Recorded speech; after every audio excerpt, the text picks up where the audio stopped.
Properties. There's my mic. Alrighty, everyone. Uh-oh. Kaporn has an exclamation mark. Kaporn, why are you exclamation marked? On roll 20. Oh. Sure. I'll read. Oh. It's weird. It only shows the exclamation on my non-DM page. Yeah, I don't see it over on mine. I'll refresh. That's Caporn's There we go. dangerous. Oh, so dangerous. Well, I mean, let's be fair. Kaporn really was dangerous this last session. He did 20 points of damage. He tried to beat us up. Just to you, Nori. 20 points of damage just to you. Let's be real. Yeah. Rachaz's done In way one more punch. than that in a fight. In an in-fight. Hell, Rachaz's done way more than that in one hit against friends. Pretty sure I did like double that to Bryn in a single shot. Yeah, sneak attacked her in the back. Rashad is a very, very dangerous bird. That's why it's great when I can get my DM fingers into him and turn him on the group, because then it's just fucking chaos. It's the You one forget how reason. scary he is, because he's so cute. It's the one reason I am terrified to Take any of the drugs. actually get drunk or take drugs. Yes. He saw what I did with Barrick, and ever since then he's like, oh, fuck no. Barrick wasn't even that threatening. No. And he became a literal monster. He killed the father of a family, almost killed the entire family, killed a shopkeep. And then I killed a clergyman that was trying to depossess me. Yep. And all from a single mushroom. Damn, nature. Polly actually might have. Polly might have actually heard that in character from Illinois. About what? Trying to remember. No, Polly wasn't around during that time. Okay. Yeah. Yeah, because that was way back. God, it's been so long since that. But still burned so in the forefront of our memory. That was the same place that wall licking happened. It was probably the same session. I licked the wall and then I ate the And then you mushroom. ate the mushroom later, yeah. I believe that was both. It's been a while. I forgot Furbolg's name. Elia. Elia. It was both Elia and Chris's fault that the mushroom got imbibed that night. Because Oh, he ate it, he was there with, Elia was there with you, but Chris was egging you on as a player. Like, do it. Do it. it was one of those things where it was like he had been through a lot of trauma. He would have done really anything to try and get rid of that pain. And so knocking himself out with the thing would have been all right if he had realized that that would have also opened the door for something else.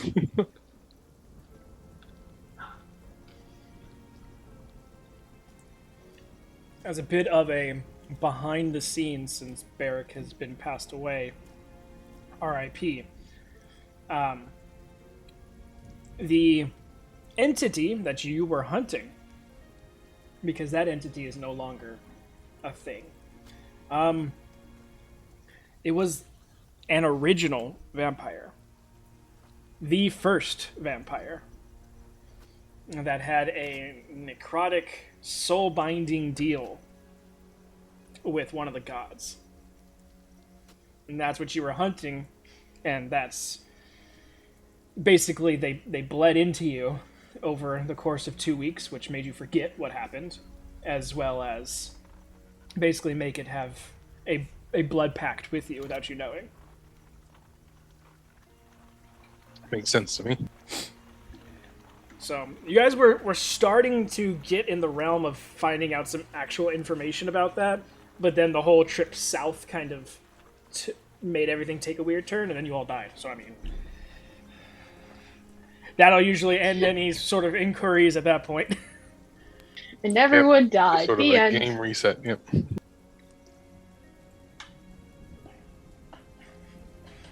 It's still funny to me, Bryn, was that your second session or third session? Hang on.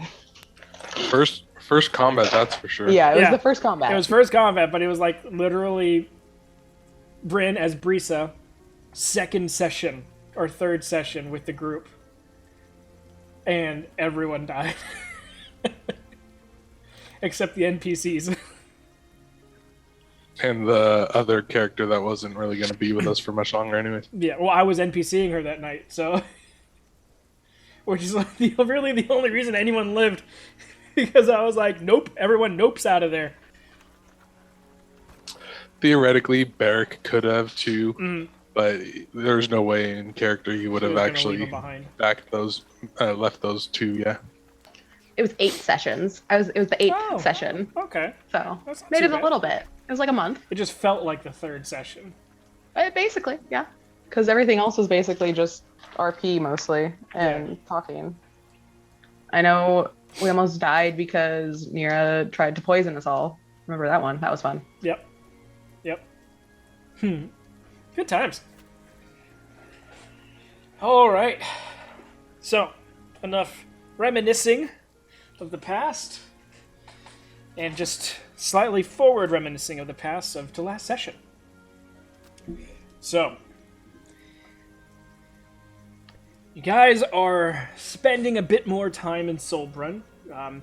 This tends to happen in Solbrun, it seems, between the two parties. Once you ever get to a hometown of someone, and they're able to kind of, especially for you guys, without the threat of imminent death or bounty hunters, and an actual vibrant, somewhat healthy family relationship, which everyone seems to cling on to.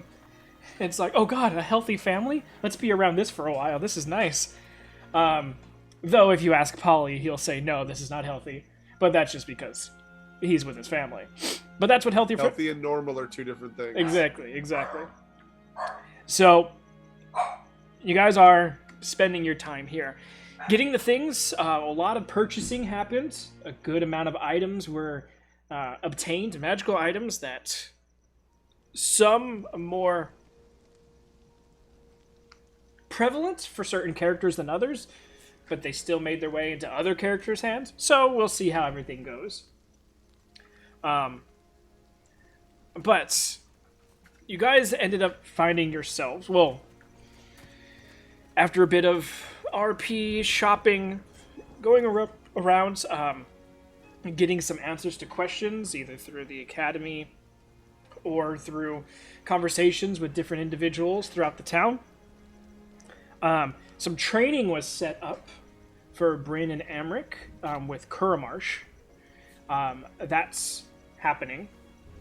Currently, Amric has learned what he wanted to learn, and Bryn is on the cusp, but still might have to put in a couple more days of work. I believe you guys have 2 more days here before Amric's full plate is done.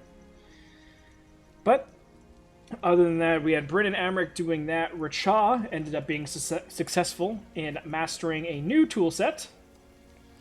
Why not? Nori was semi-successful in what she at least knows the next step into... Oh, by the way, I have to give you that list of materials. My apologies. She learned from Mazoga that to really be able to sit down and transform... It's also 3 more than anyone else has, Racha. So, to sit down and transform her spells and make her own style of things, it's going to cost a lot of materials magically to help boost and create new ways of doing stuff. Polly also went to a little bit of soul searching, trying to see what benefits his connection, his newfound connection to his god, could do for him and trained himself, getting decently far into possibly being able to become a faster caster. Haha, I like it.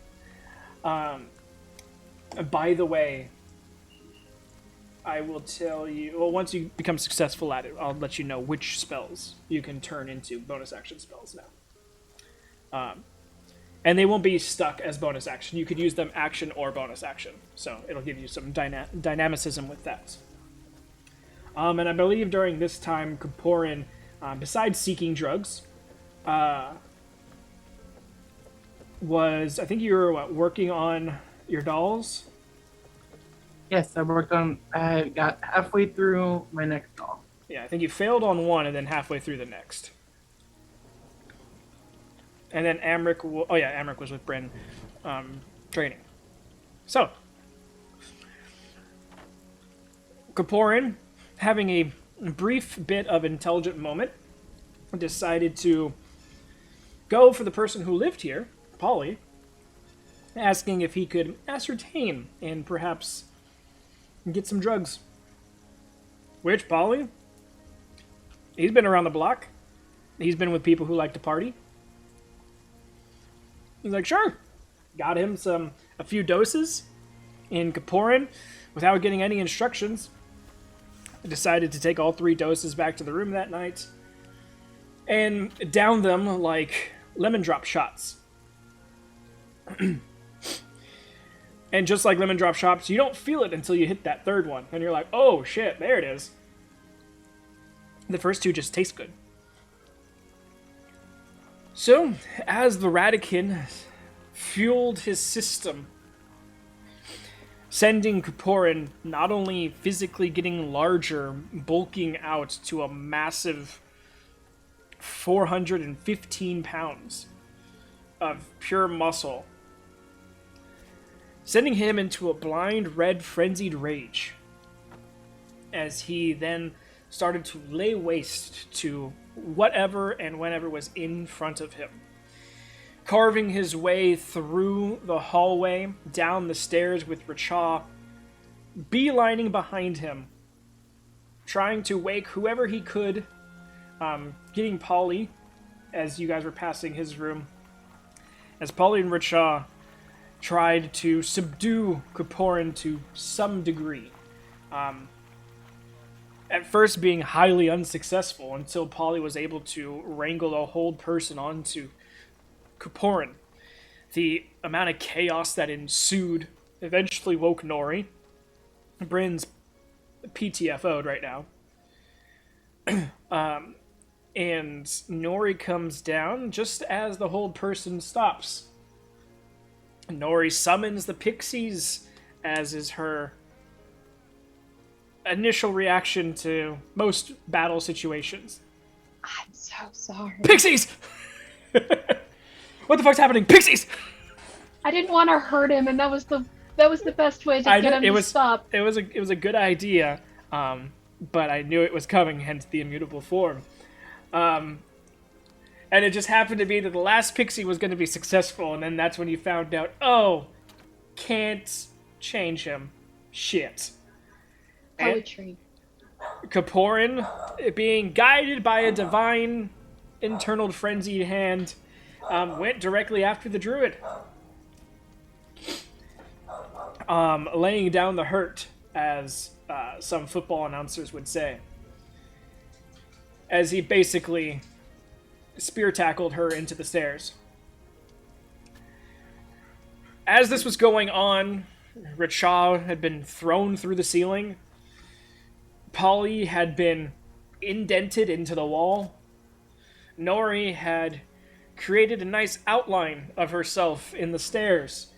And Kaporin was about to lay down the absolute amount of hurt on Nori, as she was now prone and within melee distance of a frenzied, raging barbarian. But Luke thought everyone had had enough and decided to turn the switch off on Kaporin, reaching out to him and paralyzing him from pretty much the neck down. The large form of Kaporin slamming into the ground, and this allowed for Richaw and Polly to jump on top of him with rope and with their bodies, trying to subdue him the best that they could. Both of you, as you're on top of him, see almost sort of this glaze go over his eyes. As when he was frenzied and everything, the blood vessels in his eyes were like intense, almost bursting. You could see the veins around his eyes just contracted and full of pressure. But now that you're on top of him, all that's staying. But then there's this glaze that seems to happen, is unfocused bit that happens across Kaporan's eyes. And Polly, Richaw, what are you guys' passive perceptions? 10. 20. Richaw, Sorry, 14. okay. Richaw, you see Kaporan seems to be moving his lips like he's talking, but no words are coming out. And it's not enough movement to possibly read lips. It's just kind of like, almost like someone's getting ready to start talking in their sleep. Their mouth starts to move. You can see that they're probably trying to form a sentence, but nothing's coming out. As this glazed situation still happens over his face. But that's where we return. You guys are currently finishing tying him up. Just as the glaze seems to falter from his eyes, and his pupils kind of retract and redilate before his eyes close. His body is still massive, though. His eyes closed. Mm-hmm. Can I check him to see if he's still alive? Make a medicine check.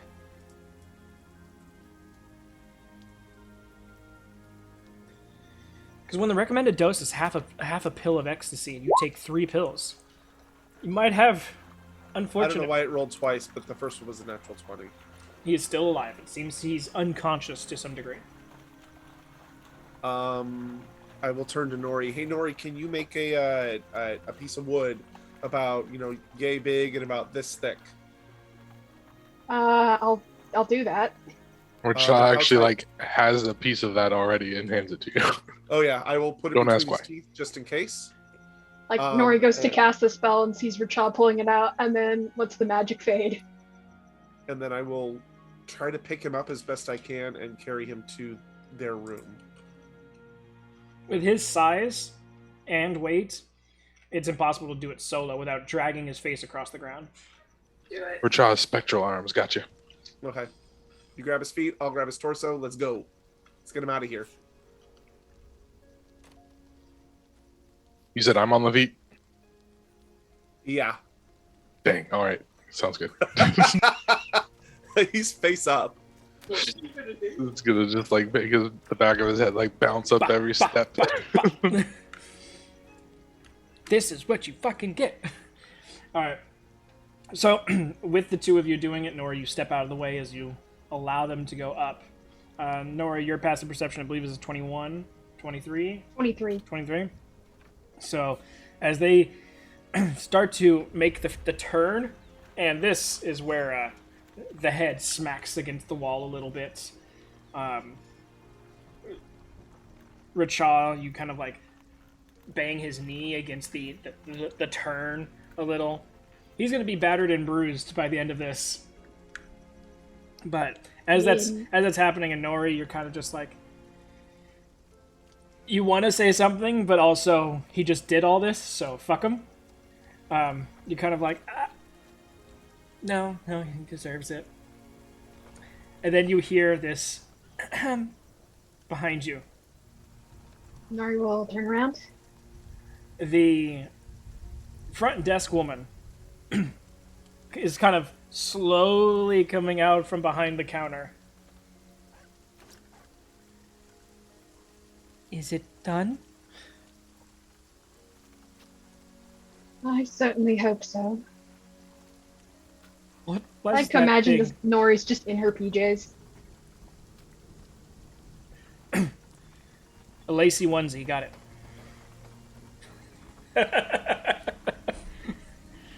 No, it's cold. Okay, so a fluffy teddy, got it. can't with you today.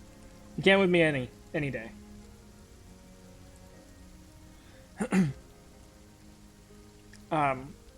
She kind of just like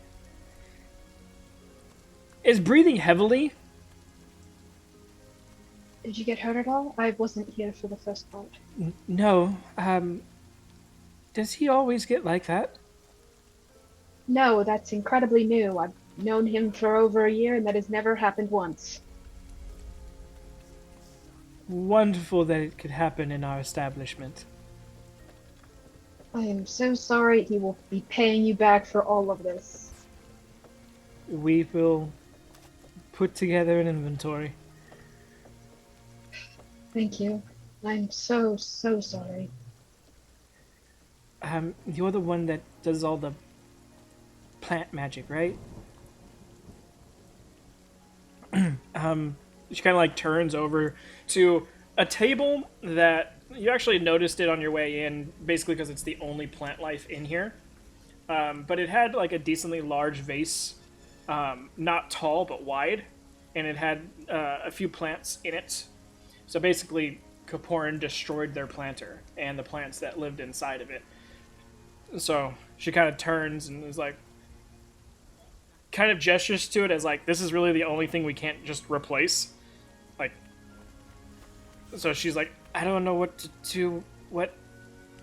I'm not sure exactly how you do your thing or what extent you can do here. What should I do? What would Nori know? Because I don't know shit about plants, man. Make a nature check.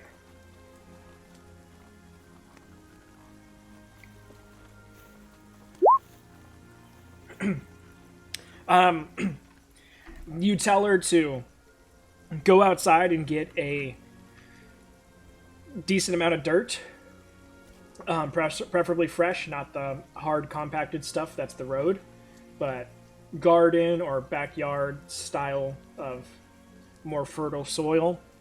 Throw it in for now. Just throw it into a crate of some sorts, something that'll at least hold everything in and hold some moisture in. As you kind of start the recovery process of the plants, where you're just scooping them, like taking the parts that are just fucked and kind of just removing it, checking the roots. All three of them are still viable. So after she kind of rushes that together, and it's still raining outside, so it's more mud than it is dirt, but her crate is at least watertight. You kind of sit it in there, and then you have Druidcraft prepped. Yeah, it's a cantrip, so it's always there. Okay. So with some work of that, you kind of just give the roots a little bit of a oomph to at least reseed itself. Can you dry stuff with Druidcraft? No, but I can do. Could I potentially do destroy water, or would that be just like too general that would potentially hurt something? Yeah, you can destroy water. It should be fine. Just like a very gentle, targeted one. Control water, suck it out. I burn a 4th level spot. She just sits there and goes, and the water just like starts to funnel itself out of the mud. But yeah, to destroy water. You tell her to go out and get more mud than what's already in there, and she's like, but it won't fit, and you're just like, trust me. And so kind of get it all, and once the water's destroyed, the earth kind of compacts and fits correctly, and then you put the plants in. And then probably create water to rehydrate them a little bit. Then druid crafting to fix it. And she appreciates it, and she'll say that, she'll tell Fiona that you at least helped in this regard. There's not much else I can do. I'm so sorry. Like, no, everything else can get replaced. It's fine. And everything that's destroyed can be used for firewood.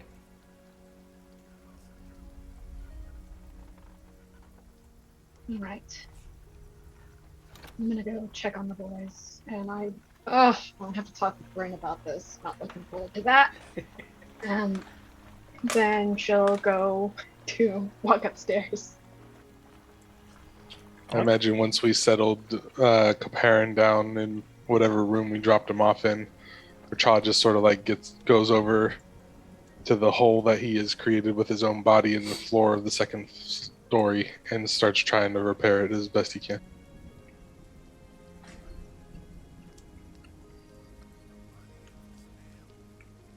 So the only way to really Yeah, repair it is to take like the broken wood from some of the walls and different parts that he had destroyed too, and use it to patch the hole in the floor. So like none of the grain works. It's like 3 shades lighter, but with your skills in carpentry, you can at least make a functioning patch for now. Exactly, just so nobody like walks through the hallways bleary and just falls. No Acme holes it and falls down to the first floor. Well, I mean, I was going to breakfast already, but damn it. What time of night is it? I believe when Kaporin took the doses, it was about 11:30.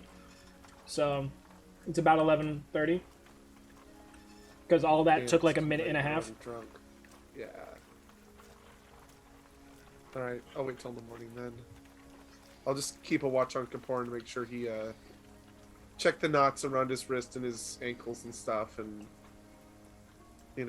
make sure he's breathing and the usual medic stuff. If he's hurt, I'll clean it up with my first aid kit.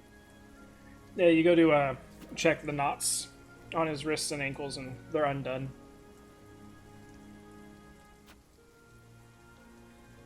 They're undone? Yep. I mean, if they keep coming undone, then I'll leave it, but I'll retie them the first time. Yeah. You retie them 5-10 minutes later. You go check them again, and they're undone again. Then I'll just keep watch on him. Okay.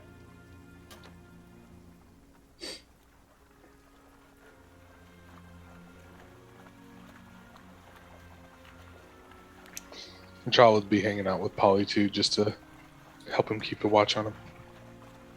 I'll pass over my flask as I'm drinking out of it.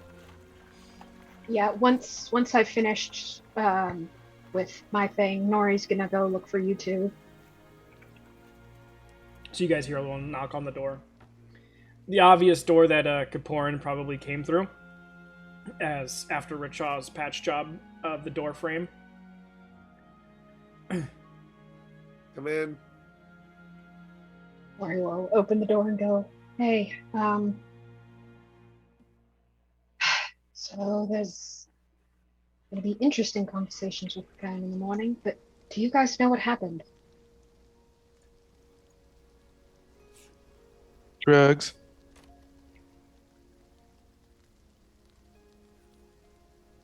Really? Like, how much of it did he take, Rachad? He'll like fumble around in his backpack, pull out the little vial that he has of the stuff he distilled, but it's just the vial now because he's already distilled it. And he's like, 3. He took 3 doses of something. He took all 3 doses? Did you give it to him, Polly? Yes, I did, because he asked for it. I didn't know he was going to take all 3 at once. In Kaparin's voice, whatever he said to the effect of, it doesn't seem to be working. Yeah, it takes time. Just like every drug does. Alright. And you don't start taking a drug at such a high fucking dose. No. Oh my goodness. Okay. It's a little late for that. Yeah, I know. Everyone's just yelling at Kaporin as he's unconscious on the bed. No, Nori just is tired. Alright. I'm going to bed. Do you guys have this handled? Yeah, we got this. Go get some sleep, and we'll see you in the morning. If you need anything, I guess let me know. Just Yeah, don't worry. I will get a carpenter in the morning over here. I know a good one. Not that you're not doing a great job, Rachad, but he'll bring in extra wood and take care of all this stuff. Rachad will shake his vial and go, I could use a refill, barkeep. Not gonna happen. thank you. All right, I'm going to bed. Good night.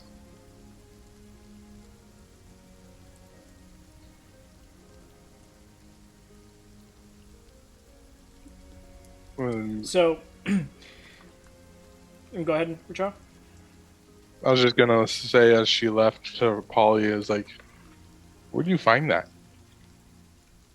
Have a friend that, goes places and sees things and picks things up on the way back. As you kind of guys- like, As you guys are talking, Nori has walked out and she's taken a couple steps away from the door. And Nori, almost directly behind you, loud as shit, damn near makes you jump out of your skin. Now I actually wish my dogs were barking for this, as there is a dog that you hear this dog bark, this menacing, snarling bark directly behind you.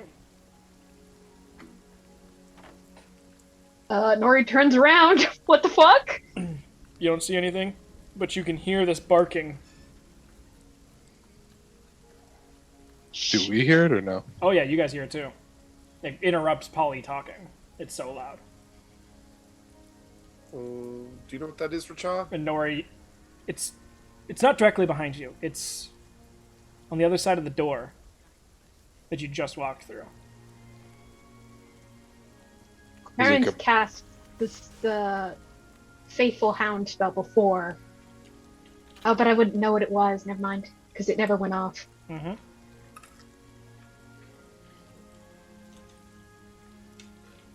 Opens back up the door, just like, what?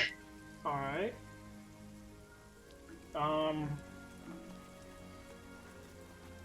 It's what she would do.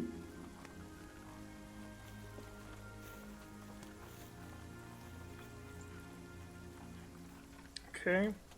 Does a 23 hit? Yeah, it hits. Wow, Faithful Hound does some damage.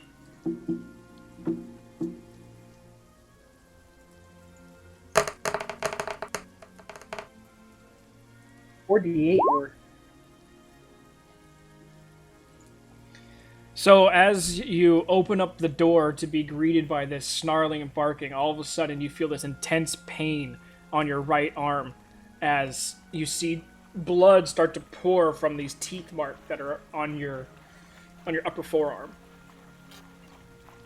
22 points of piercing damage. You guys see So- Nori just like, after this loud ass barking happens, Nori like opens the door, like concern on her face, and then all of a sudden just yelling out in pain as blood starts to pour from her arm. Can I reach out to where this thing is? Can I tell where it is? It's somewhere in front of you. I need to know like exactly where it is. I'm willing to just. I need It's to know where invisible, this thing is. so it like the little hallway from the door isn't that wide, so it's in this space in front of you. It's occupying this space, but it's invisible, so you can't. I want to cast Dispel Magic on it at 5th level. Okay. Child's gonna punch on Coparin's unconscious body. As you turn to Coparin, you actually see that he has the loot in his hands right now.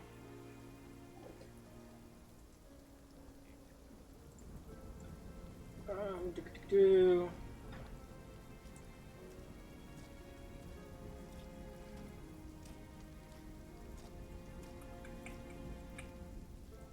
Okay, I was just making sure the loot didn't protect against it. Okay. It is invisible, so go ahead and roll a d20 for me. You just got to be above a 10 for you to hit it.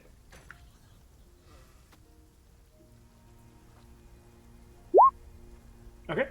So you instinctually just mass cast Dispel Magic in front of you, using your just newly bit arm as sort of your guiding rod to where this creature might be.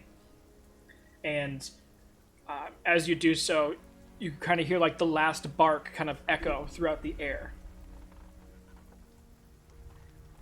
Soon as that happens, all of a sudden you see this blue shimmer across Kaporin's body as the lute seems to play itself with Kaporin's fingers.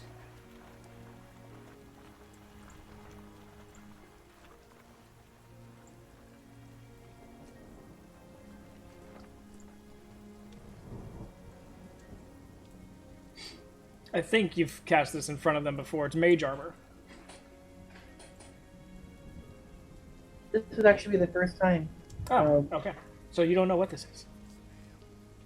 I think the only thing he's ever actually cast from it is either Shatter, which I think is one of his own spells, and Guiding Bolt.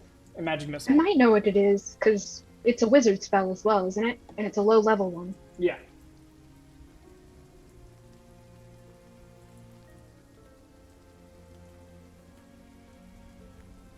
Well, Racha was going to hit him, but if it looks like he's not actually conscious and actively doing it himself, he's gonna try and pull the loot out of his hands from with his spectral arms.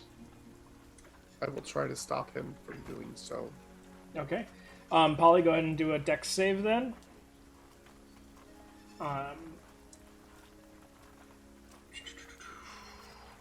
Richard, what's your deck? Never mind. It's something like that. I would do just Richard's like regular dex score as his DC for you to get there fast enough. But you kind of like go out to go stop him, and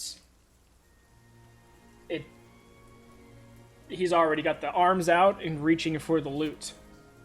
The loot comes apart easily from his hands, but as soon as you pull it out, it just appears back in Kaporan's hands. Alright, so for the rest of this, let's go ahead and roll initiative. Kaporan, go ahead and roll.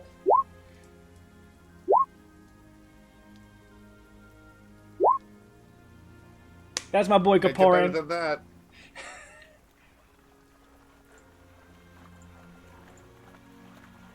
All right.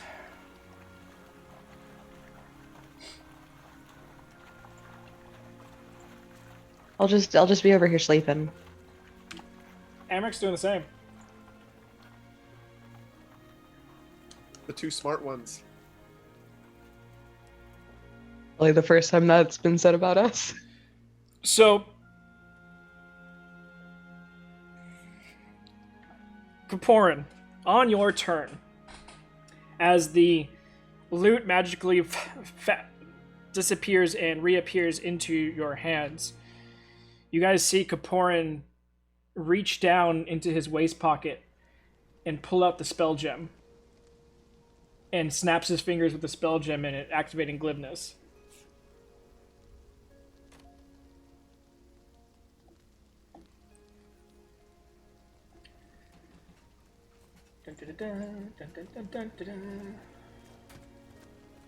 You've really been looking for an excuse to get rid of that glibness in there, haven't you? Nope. This just is going to have a extra effect. So glibness gets activated.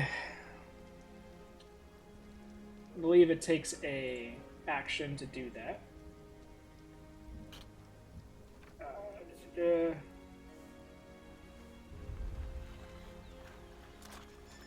Yeah. Okay, so it is an action. And then I need to make sure your... Where is it? Okay.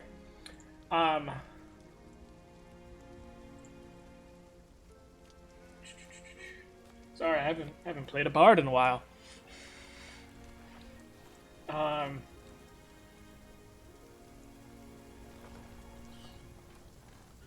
You're gonna command on Rachop. So you can use your Mantle of Majesty to command Racha.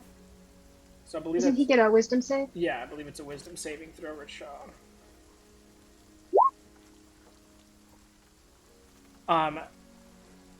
So you get told to Kaporan points at Polly and says attack.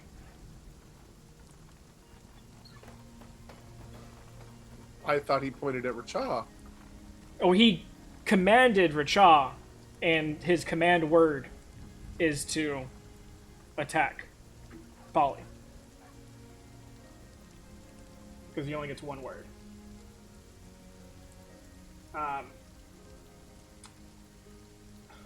Oh, also technically, because of your loot, you also got to remember this, Kaporin. I think we've talked about it, but we never confirmed it. Command is a charm.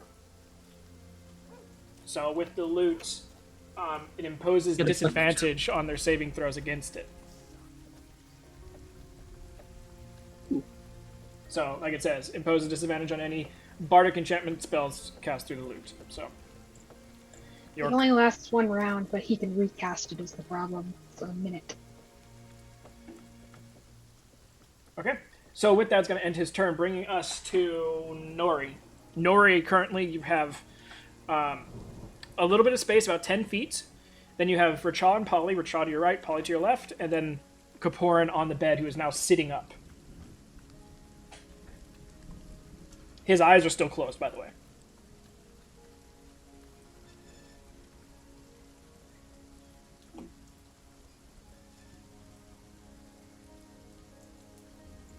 Putting me in between a rock and a hard place. Is there still a giant hole in this thing? Because it had a hole. Because he threw the bed out of the wall. I said landed on the Rachad. ground. I said Rachad patched. Oh, out the sidewall. Yeah, Yeah. yeah, into the alley.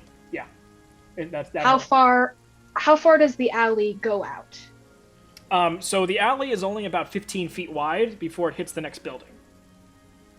So we're gonna scratch that plan. Lightning bolt. Somebody's I don't wanna sleeping set in the anything next on building. fire. Just. It'll set things on fire and cause collateral damage. That's the problem with all my spells. They cause significant amounts of collateral damage, and I can't afford that. I thought she was just gonna dump me in the alley for a second there. Just blame Kaporin. After He'll this, pay we for it. will. Don't worry, we will. I'm gonna be casting Conjure Woodland Beings again, not pixies this time. Remember, what do you call don't it? have that much room here, so you only have enough to Yeah. summon 3 people, 3 creatures. Because you What got if they're 2-dimensional? if they're paper. It's something called a reflection. It's in Tasha's guide, and they're really interesting because they have the stats of shadows, but they are reflections of the caster. They're 2D. They look like their caster. If not, that's fine. But it Let me would see. summon 4 of them.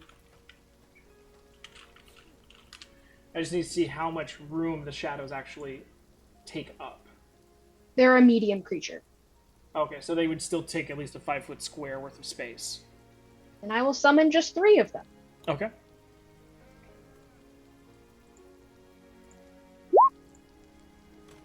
Damn it!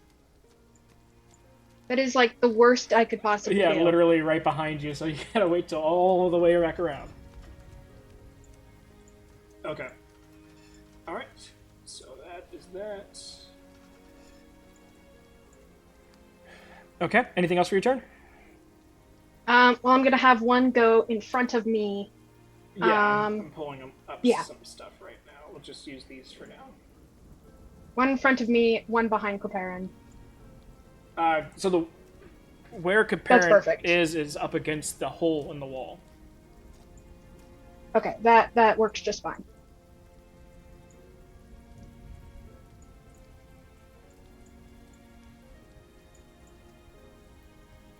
We look like some kind of holy trinity. The cross. Okay. So, that ends your turn? Okay. Bringing us... Sorry, I haven't written it down. So that brings us to Rachel? Yeah, Rachel. You were technically only told to attack Polly. So then I will throw a punch at Polly.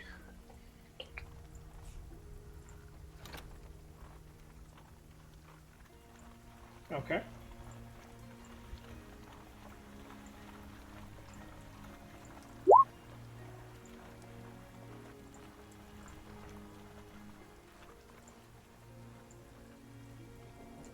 I think that hits.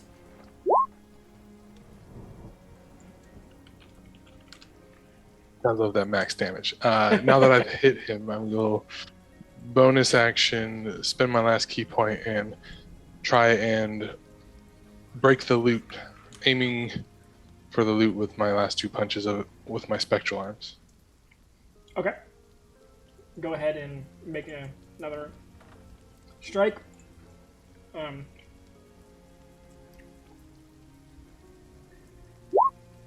So what does your mage armor take you up to, Gaboran?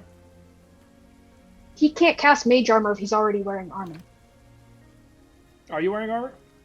Oh, you went to bed. You would have took your armor off. Yeah, you technically would be out of it. Yeah. One would have technically Especially if he's about to take some drugs. He's like 13 plus dex, I believe. I need to get loosey goosey. Yeah, it's 13 plus dex. So that would put me at 15. Okay. Also, remember you technically are a barbarian right now, so you get the barbarian bonus to unarmored defense. So I that's, don't know what that is. I think it's con and dex added to 13. So Yeah, well, it'd be- he'd already have the plus to dex from the dex to the So you just add your con as well. yeah. Well, barbarians just get con and dex added to their base AC. Right? AC. It doesn't count for spells. Yeah, it's not It affected would by just be spells. 13 plus his dex for the mage armor, and then separately it would be con and dex plus his. Okay. what? So whichever is higher, then he would take. Corn's base stats would be 12 AC. Oh, what's your Um, new barbarian strength? Oh, the strength isn't connected to that. Never mind. You're fine. So with the spell and the loot plus 2, it's a 15. Okay. Just so we know. Okay. So that hits. Because I would have given it 3/4 cover from him holding it. But even that brings it up to a 20, so you're good. Go ahead and roll damage, Richo.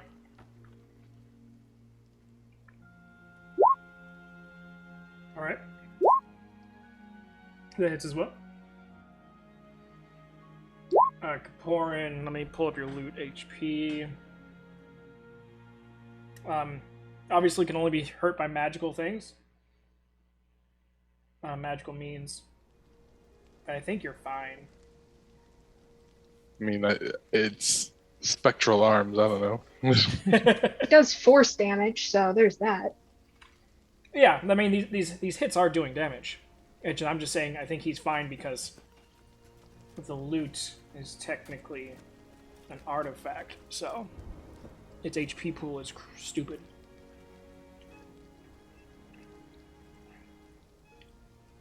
Yeah, 230, so you're good.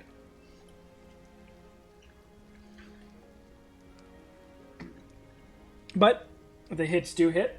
They do some damage, so 13 points off your 230. You said doo doo.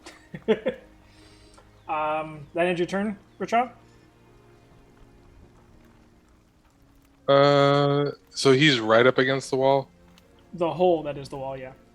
Yeah, I'll like step to his side to put myself between, I would assume, another wall and him, or in the hole. Okay, I fixed it so you can move your character now. Oh, okay. Okie dokie. That ends your turn there? Yeah. Alright, bring us to Polly. You said there's a hole above his head, like behind him in the wall, In the wall, yeah. and you said that leads out to the alley. Correct. Can I heave that bastard into the alley? You certainly can try. I would like to. Okay. It'd be athletics versus athletics. So, Kaporin, go ahead and roll athletics.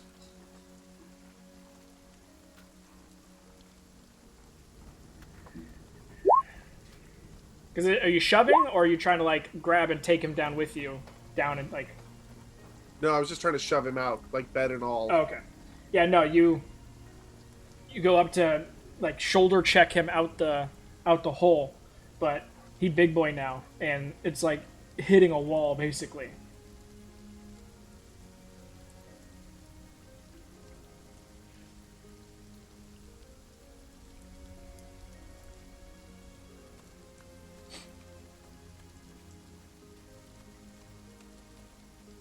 Okay, bonus action healing word, 3rd level at Nori. Okay.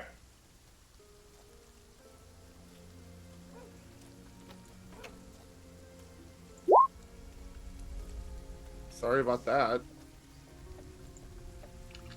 Better than nothing. Alrighty then. That end your turn? That's me. Okay. After Polly, it's Kaporin. Kaporin. Let me see your bonus action stuff.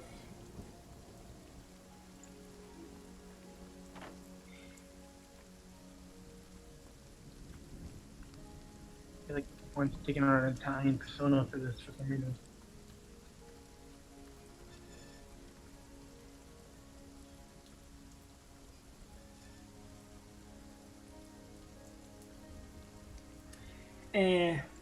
Fuck it.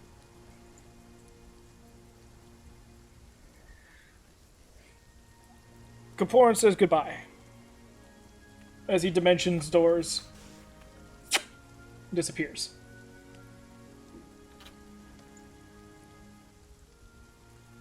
Nori looks to her reflections. Yeah, I'll look back at you with the same bewildered look that you have on your face. Nori just goes, find him. And they're all three going to go off in different directions. And because they are reflections, they have a whole blend into darkness thing, shadow stealth. So they're going off to find him. Okay. One's going downstairs, one's going up onto the roof because they're decently fast. They've got a 40 speed. Yeah. And the reflections can move through a space as narrow as 1 inch wide without squeezing. Yeah. Yeah, so they can kind of go all over decently quickly now where you have to worry about climbing or anything like that. Okay. So all the reflections disappear and start going in different directions. Currently out of initiative. Kaporin, I need you to make a deception check. Or Cha would do some sort of acrobats up onto the roof to see if he could catch him outside and around or not. Dirty 20. And remember, you do have the glibness activated. Oh. So you believe your rolls can't be anything lower than 15? Yeah, minimum 15 is what it means. So you would add your charisma modifier to 15. Still 20. 24. Well, yeah, you add your A 9. yeah, A 9. yeah, whatever modifier I'm asking you to do. Yeah. Okay. So, Racha, easy enough with your acrobatics and the nice hole in the side of the wall for you to easily kind of either parkour your way up or scratchy feet climb your way up to the top of the roof.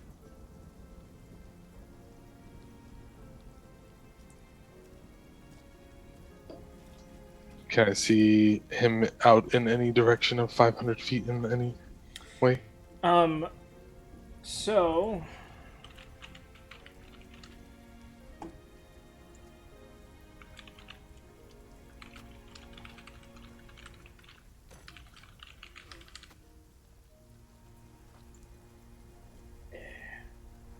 I always forget this login.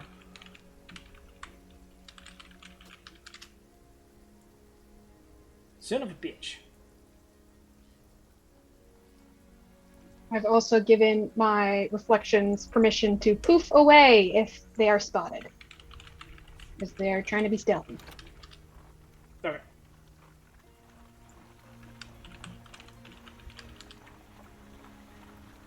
Oh my god, okay. Off the top of my head. So if you're getting onto the roof of the inn that you're currently at, you've got the road in front of you that extends left and right. Then you got a few buildings worth of buildings behind you. till that gets to the next road. So you can really only see kind of left and right for a good distance before, because it's a decently packed city. But as far as looking down in either of those directions, about a good 150 feet in either direction, you don't see the hulking mass that is Kaporin.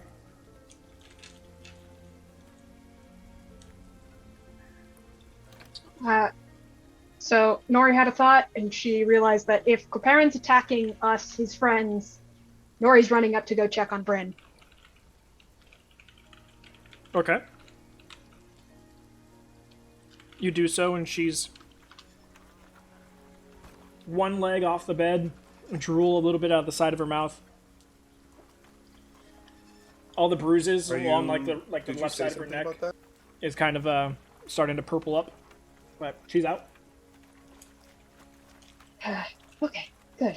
And then quietly closes the door and runs back towards the room.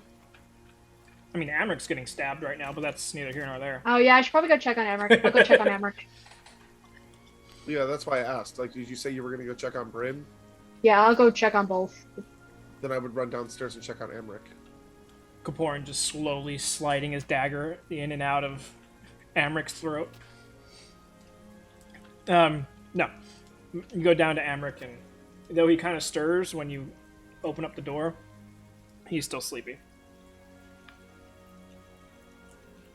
Then meet back in with Cha and Kaporin's room. It's now Kaporin's veranda. Rachaw's just sort of like up there like Daredevil right now, listening for anything going wrong outside.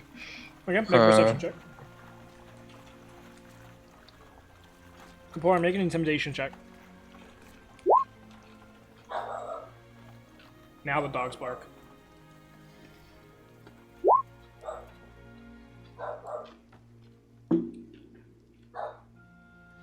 Oh, remember also, 15, your minimum. So it's like an auto 24 or more. Mm-hmm. Isn't it intimidate? Wait. Yeah, it's charisma. Yeah. Yeah, the only one that gets extra bonus is your persuasion and your performance, which become a 28.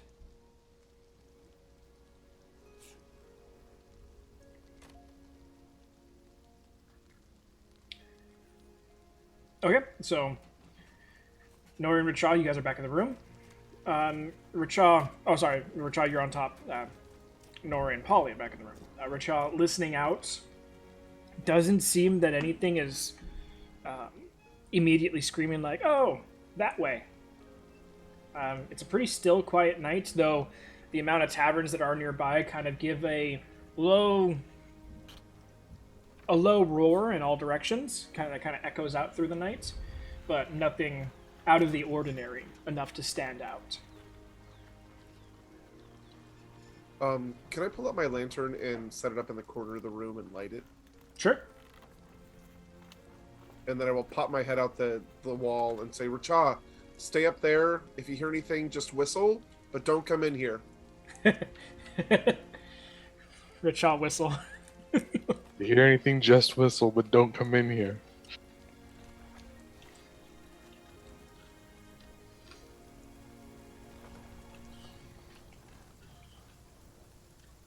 And then my reflections are making perception checks. They have a +0, but they're doing their best. Mm-hmm.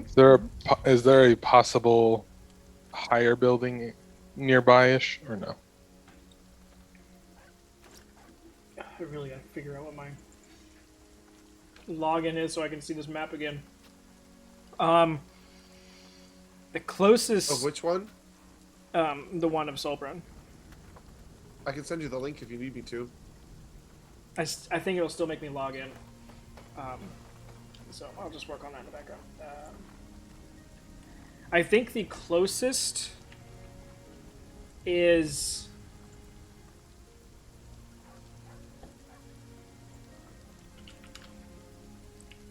the mining headquarters.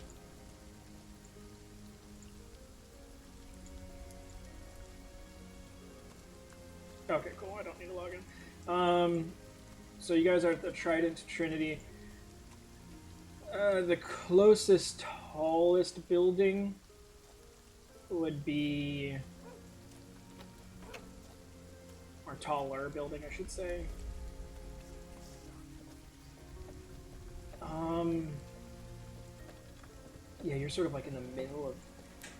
I mean, the other end is about roughly the same height. That's down the street to your right. But other than that, one of the taverns is decently tall, but that's pretty far away. You got the mining headquarters, which is where you're the way that you're currently facing out of the hole in the wall. That's currently behind you, or yeah, more behind you than anything. And the general shop is way over near the academy, and the academy is tall. But as far as directly around, within a good few hundred feet, you're pretty much on the tallest building.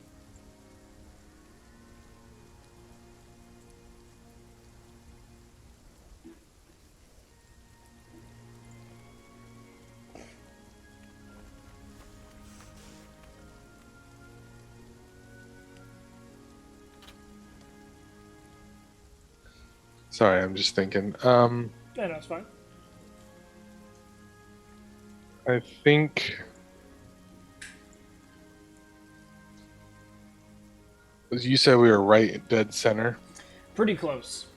Would I have to go all the way to the edge of town to try and hail a guard, or no? No, there's guards walking all over the place, especially between all the different taverns. Which I think I'll. you've got one tavern to your left. That's pretty close. Yeah, I'll probably swing down that way and at least warn them to the best of my ability. Okay. So, Polly, you lean out, tell Rachad to keep an eye out, but stay there. Whistle if he hears anything. Rachad responds with, okay, and then immediately leaves. Yep, you see him just go down past the hole in the wall. That's fine with me. I just don't want him to come in the room. Okay. I'd rather not get my heart pulled out of my chest. Makes sense. Oh, So, Polly, you set the lantern up in the room. You see the same sort of faint shadows of, spirits that are traveling the other realm, but Nori's never seen this before. no. It's kind of like just little faint disturbances of light kind of moving around. Not quite solid form, but some of them have gaits like they're walking. Others sort of seem to just kind of glide through. Just this constant moving of simple light refractions. Kind of like your reflections, but a lot more transparent. what is Oh, this is my lantern of revealing. So it can see kind of sort of into the astral plane and stuff, but that's not why I set it up. It also sees invisibility and stuff like that. So if he decides to try to sneak up on us and be all invisible like and shit, we can see him immediately when he comes in the room. smart? And don't let the figures bother you. They come and they go. They don't hurt anybody. They're not going to hurt you or anything. They're just weird. You know what they are? I was told that they are echoes or reflections of people that are on other planes, but in the same place. It's kind of really hard to explain. You'd have to ask the expert. I'm not good at that part. Interesting. Okay. So you guys hunkering down? How, Oh, go ahead. yeah, I was gonna ask Polly, how long does that drug last? I don't know. I've never heard of anybody taking it 3 doses at a time. I've never actually been firsthand to watch it. I just heard about it from a friend, and it didn't seem to affect her for very long. All right. Let's hope we can just wait this out if he's not hurting anybody. Yeah, fingers crossed it wears off in a couple of hours.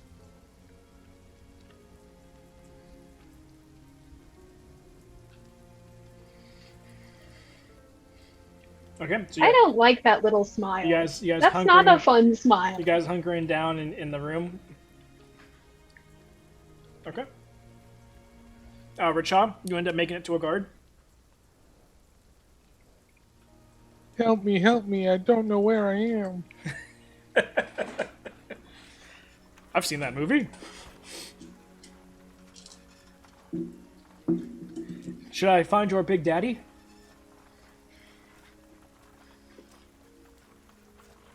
Coparin.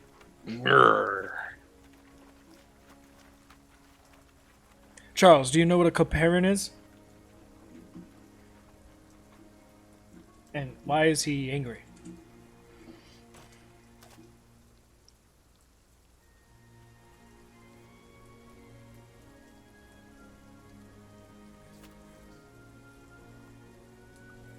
Bit of trouble.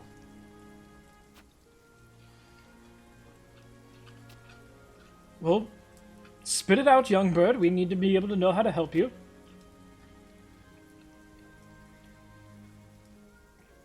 I'm looking for a friend of mine.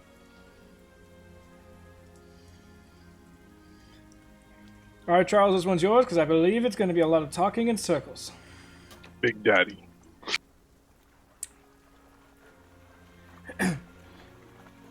All right, bed. So, you're looking for a friend. All right, looking for a friend. Okay, looking for a friend. Who's Gur? Name Kaporin? Kaporin Gur or Gur Kaporin? Sure. Big. Oh, Big Kaporin. Got it. It just like shrugs. Like, you're not wrong. It's like, well, yeah. It's just like, he'll do his best to describe him, and because I have no key points left, I still have my wings still projecting. But so this is a glowing bird in front of him. Yep. But yeah, he'll do his famous interpretive dancing to describe Kaparin and explain to him that he's been playing this lute that is causing all these spells and other such things. Okay, go ahead and give me a performance check. And we're going to roll for insight on these guys. The first one is not good. Well, the performance is nice. Yes, but a 2 and a 6 do not help. We need to get you minor illusion at least. I had it for a little while. It was nice. He had it when he was Yeah. a warlock.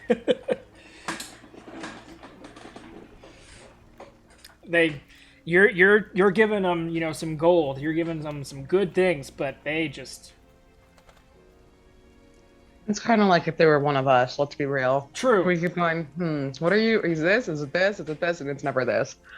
It's like, oh, that giant It's dark sign. out. He's a little black bird. That giant sign that says this is where the thing is at. I don't know if this is where it's at, guys.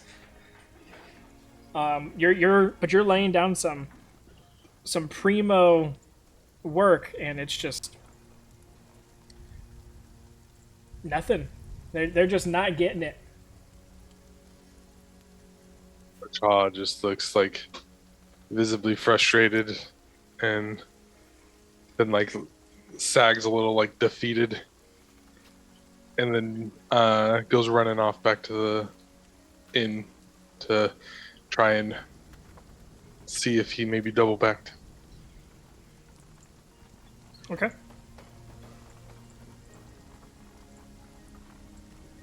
As I run off, I will be like, prepare for trouble. Make it double.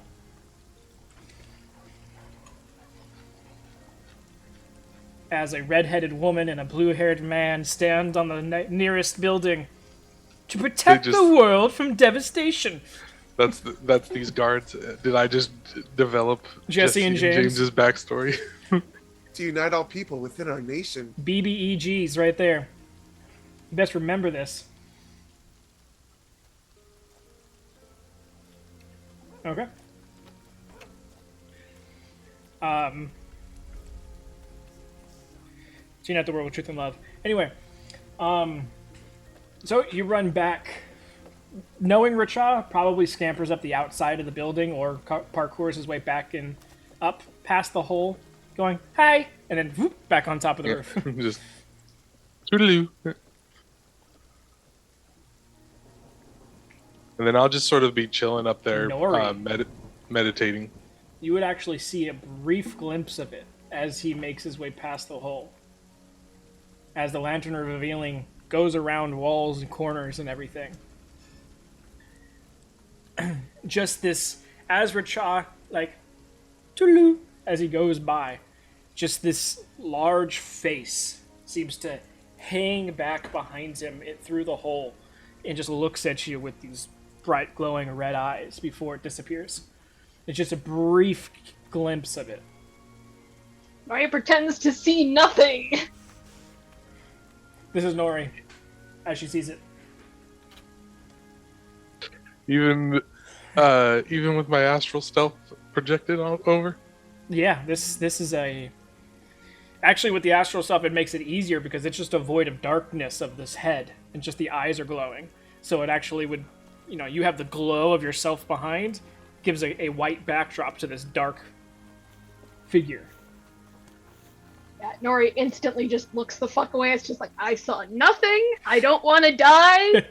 We'll address this later. What did you see? I saw nothing. Nori, make a dex save.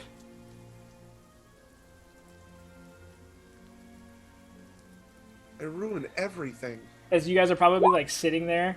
Yeah, you guys are just sitting there as you hear the toodaloo, and you guys both kind of just instinctually look over, and all of a sudden, Polly, you hear Nori as her head slams against the wall behind her, because she's just violently looks the other way, just dunk.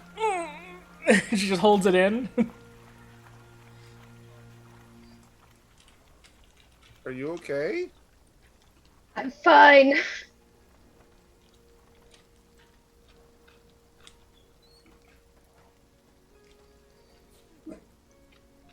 One of your reflections disappears. You feel it let go. Fun. Can I tell where it was, or does my spell not let me do that? No. You don't have a I believe you can tell them stuff, but they got to be within range of you to see them to tell. So it's not like you can just feel the concentration wane on that one bit. So you can tell when they zap out. One of my reflections is gone. Well, that means they found something. Do you know which direction that one went? Do I know which direction that one went? No. Because they spread out, and then they went in different directions trying to find. It's not like they went like in one direction and just went straight, Because they got to go from like building to shadow to building.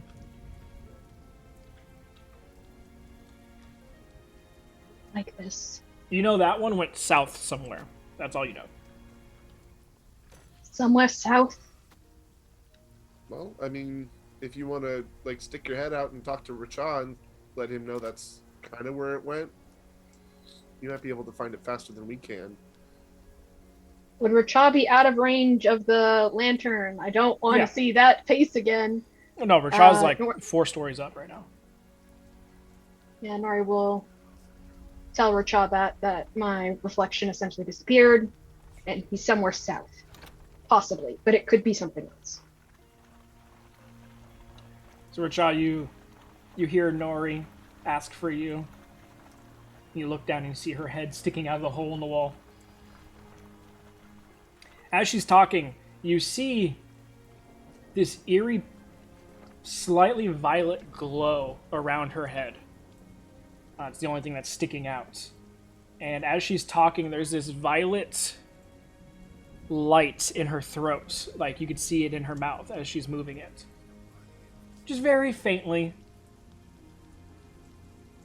Like, if your passive perception wasn't over a 20, you would not have seen it.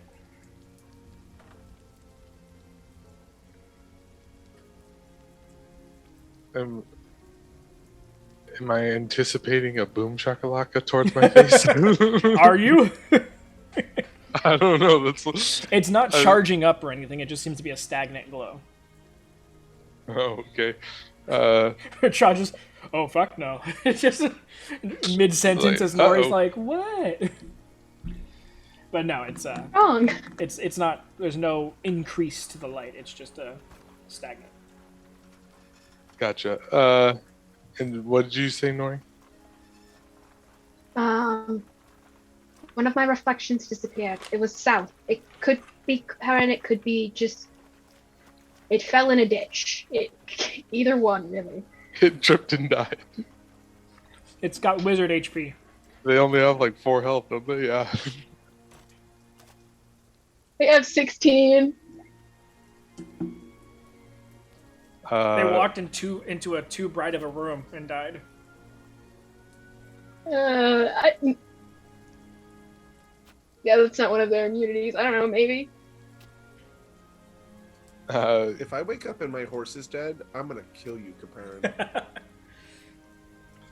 Cha will just sort of like shout down, "Tally ho!" then, and go running off in that Fly. direction. Okay. So, Richa skates across the rooftops like Batman, and he's gone.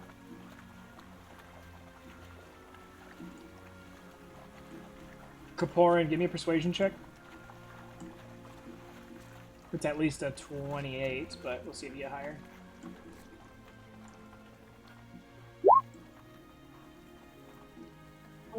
Okay.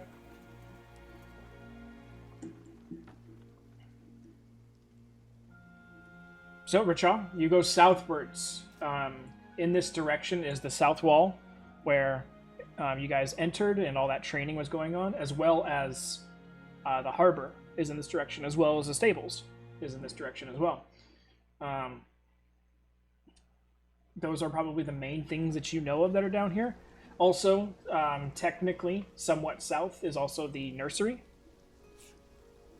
So those are probably the main places that you've been to with the group that are south. I'm mostly just as I'm going down, trying to listen out for any sort of commotion of any sort, whether it be like over eager revelry or screams of pain. Well, south, you've got 6 bars. So, there's definitely revelry sounds happening in all directions. Any in particular? Or, like that, like one stands out more than the rest? Yeah, the oops, where is it? The Dreamy Centaur. Amric's 11th mug. Yeah, the Dreamy Centaur has what seems to be a very large gathering of people, not only outside, but not only inside, but outside as well. It seems that they have brought out extra tables to the road, and they've sectioned off the road a little bit for people to enjoy their imbibement outside.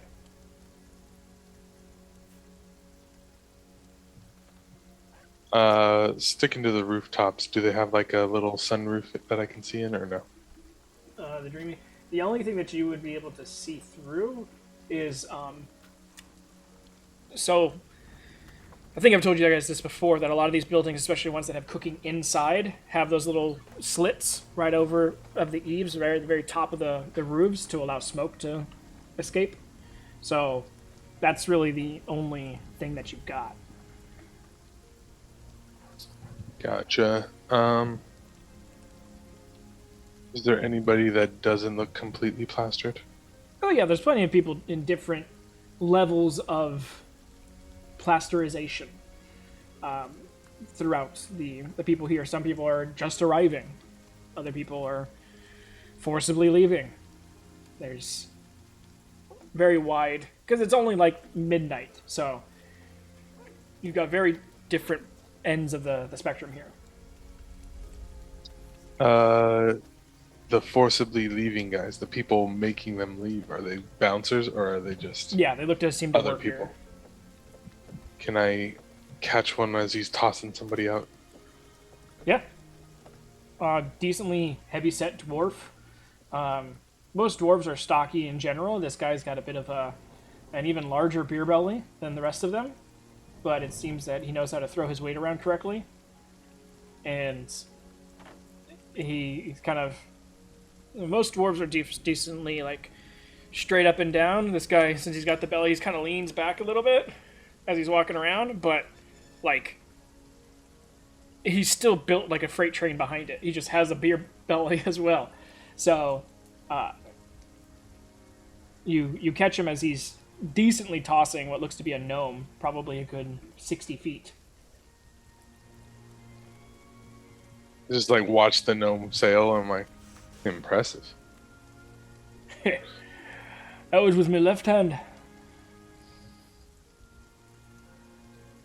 I'm looking for a friend of mine. A bird for the right price. I'm pretty sure a lot of people can be a friend. Big old fucker. Didn't know you swung that way, but I'm sure you can find someone. Again, the price may vary depending on what you're looking for.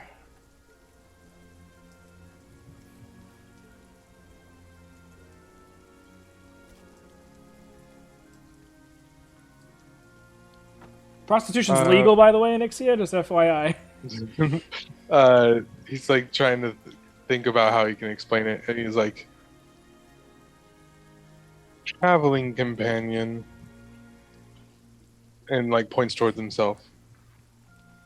Oh, paying someone to go along with you on the road, you're better looking at a mercenary than a friend of the night. It'd be cheaper. Exactly. Big dude. Oh, you're looking to hire a big dude for some security work. Plays a lute.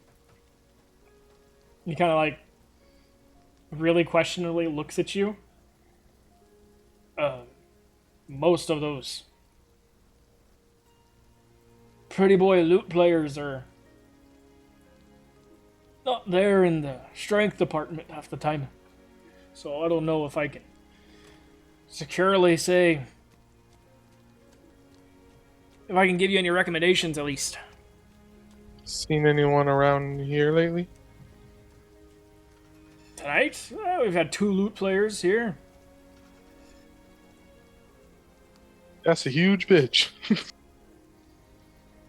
I mean, to be fair, I think all bodies are lovely. But He just nods in agreement. one was a bit larger than the rest. Lute player? Aye. Oh, him? I think he's in... He got here not too long ago.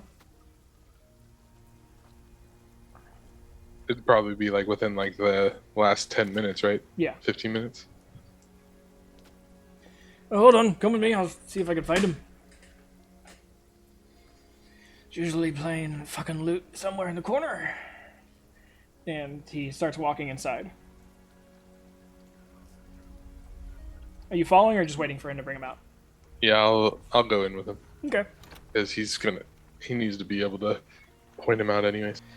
As you're going through, kind of weaving between the tables and the large amount of bodies here, you start to hear a lute playing, and then he steps to the side and points in front, and you see Amric sitting there, very out of it, playing shittily on what seems to be some secondhand lute, just posted up in the corner.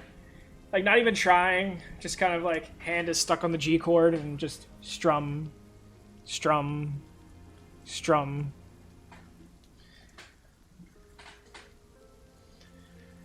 That's the one. He just got here a couple minutes ago.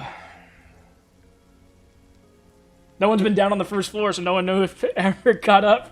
Amric, I went to check on him and Yeah, he said Polly- he was asleep. yeah, no, Yeah. he stirred when you walked in on him, and then you left, and he couldn't go back. I rolled for him to see if he could go back to sleep, and he couldn't. So he just wandered, and he also went to the place that had the most noise, and so he just fucking rolled up in there, like, fuck it. Where did he get a loot? bought Has he one. had a loot? He bought Oh, I that's bought one for right. him. Ollie bought one for him. Yeah. I forgot about that. He'll just sort of go running over to Amric and go, looking for Caparin. No, I'm not. I am. Oh, where'd you go? I don't know. Oh, You seen him? no. You want to help? No. Please?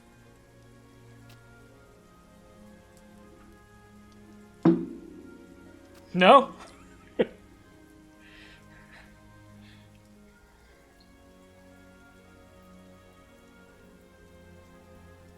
Okay. And then just walks away. The most straightforward conversation between the two of them ever. And then, yeah, he'll like scan through the other bars too to see if, because he's got a suspicion if he went this direction, kind of thing. Okay. Just go ahead and give me a perception check for all the other bars then. Oh, how many is that? No, just one for all of them. There's 5 other bars. Only one other bar has any sort of music coming out of it. The familiar. And looking inside, it is a lute player, but it's a human lute player. Besides that, there's not really any music going on. And the rest of them, they're just too loud, too ruckusy to even hear music come out. But you do check inside just to see if anyone's playing. And you don't seek a porn in any of them.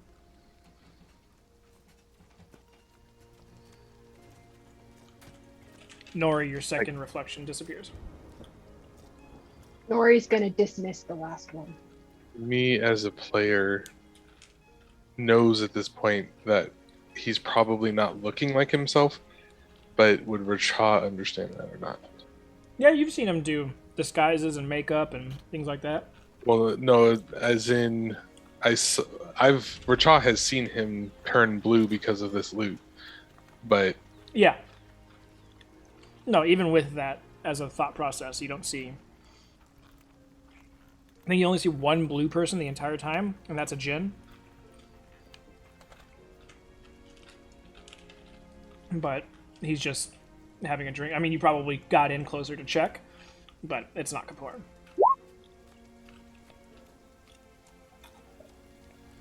Maybe you think it is Kapoor. I rolled it because I'm like, do I play the all blue people know each other card? And I feel like Hey, I'm not from this neck of the woods. You know this guy, right? I feel like I'd walk up to him and then just like say it once and then be like, yeah, this is a stupid idea, and just walk off. Okay. So, Nor, you dismiss your last reflection. I don't want to risk anyone seeing anything. Because either they are being stupid, because I know they're not particularly smart, or Karen got to them, or a guard found them. So it's best that they're gone. Those are optimistic choices. Doing magic in a not so great about Magic Town, probably Yeah. not the best.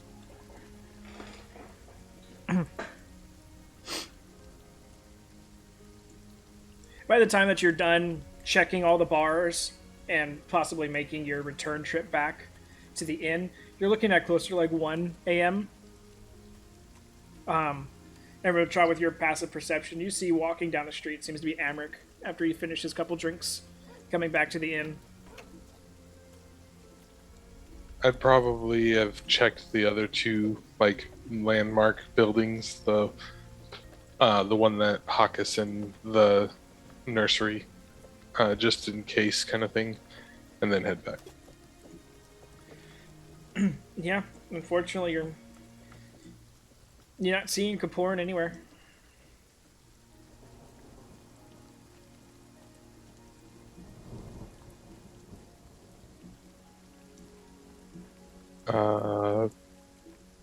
I guess Rachel would go and hang out in Amric's room because he's not allowed to go back into his room. Well, following Amric back inside, Amric's kind of just sitting in the lobby, looking at the destruction. Like, he didn't notice it at first because he just woke up, he was groggy, and he's like, I could use a drink, and just left. But now that he's come back, he's kind of just like wondering what happened, and as soon as you show up, Rachel, do you know what happened here? The Baron got mad.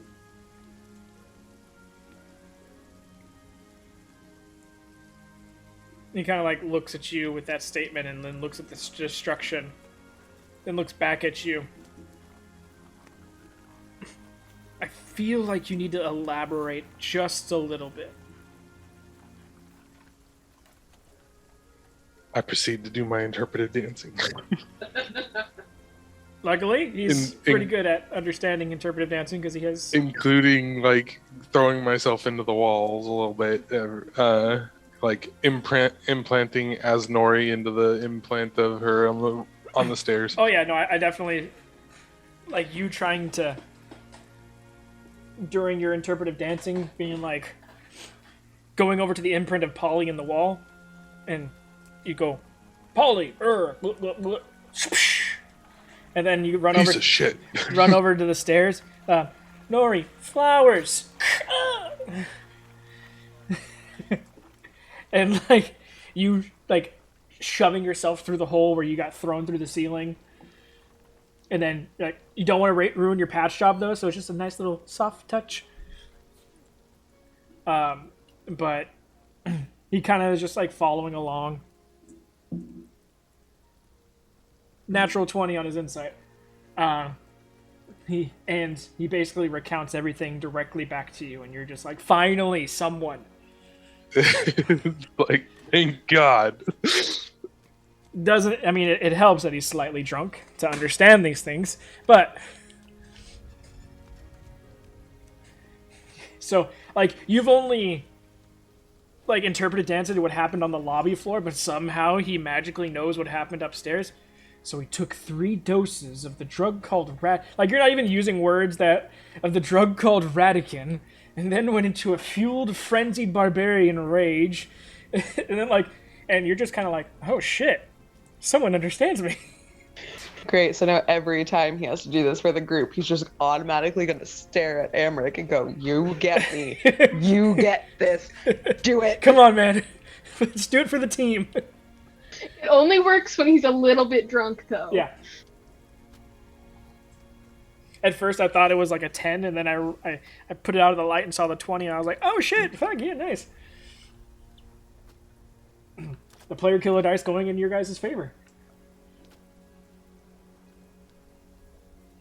So, you tell him the story, and then you even tell the story of Nori getting bit, and then Nori and Polly up in the room with the lantern that's special, but you can't go in there because mean guy behind you, and he's just like...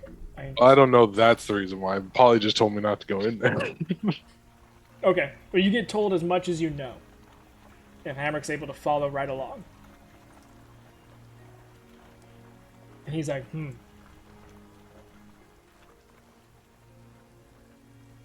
Kind of makes me want to go back out to the bar. A little bit. But maybe we should stay nearby in case he comes back. I mean, I'm sure Nori and Polly can handle themselves, but has anyone woken Bryn up for this? Fuck that.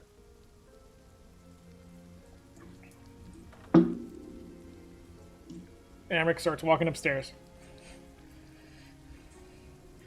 He just sort of like looks down at the floor. He's like, "Damn it!" Just goes like walking off over towards Amric's room, or like following Amric, I guess, with like head down.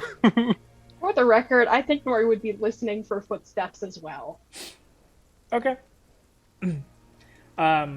So Amric, because Amric and Bryn have a sort of camaraderie when it comes to. Amric thinks that Bryn is the person to talk to in the group when anything happens. So that would realistically be his Why first. can't Bryn ever get sleep? That would. That was my thought. Like, leave her alone. She needs sleep. Yeah, but You've had You can 3 tell days. her in the morning. She's gonna be up in like 3 hours, yeah. Or she's got to be to the pitch in 3 hours. Amric does Amric Boys, you're things. fucking wasting my sleep. It's gonna. Yeah, it's gonna be a problem. Well, you get a short rest, so you can roll hit dice if you want to. Right, blame it on Kaparin. What was I at again? I was half. You were said? halved, yeah. So up the stairs, up the stairs, up the stairs. Unfortunately, Nori and Bryn, you guys got a room that's completely far separated from everyone else. So you don't hear, there's no footsteps going past the door. As they go up to the next floor, over to Bryn's. And Bryn, you hear a doof, doof, doof, doof on the door. Bryn, I stealth behind Amric. roll for stuff.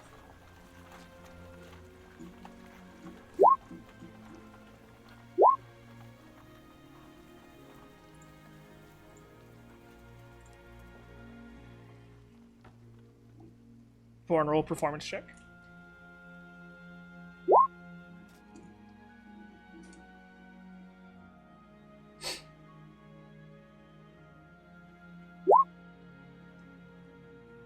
$32.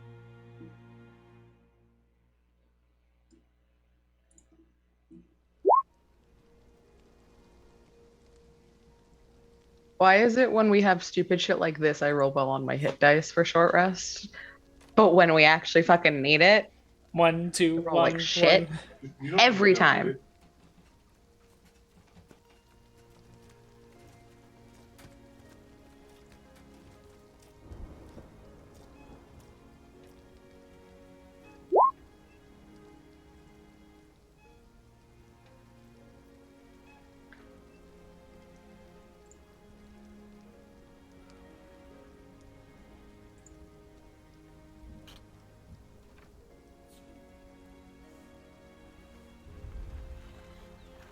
All right, I guess is that his knocking wake me up. Yep. I have this odd feeling that Kaparin is at club night, and I don't know why I think that. I guess Brennan will annoyingly get up. Going to the door, opening it up. Amric standing there by himself. Bryn, What, Emmerich? I just got word from the bird. Kaporin has destroyed a large portion of the lobby as well as the staircase. Got into a fight with him, Polly, and Nori, and has now disappeared. Oh, and he took a bunch of drugs. She's gonna do a deep sigh. I thought, Racha? I thought you'd want to know this now. She's just gonna rather assume than the Racha's morning. around somewhere. So yeah, she's just gonna say, Racha, you here? She can't see him, but she's like, he's probably fucking around here.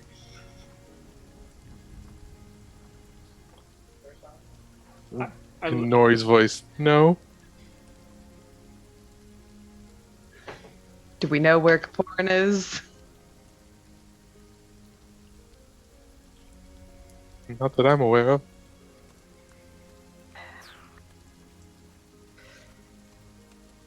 Where's Nori and Polly? I believe they're in Kaporin's room, from what Racha told me. I'm Nori. Sure you are. because Where's that she sound definitely coming wouldn't from? be right here.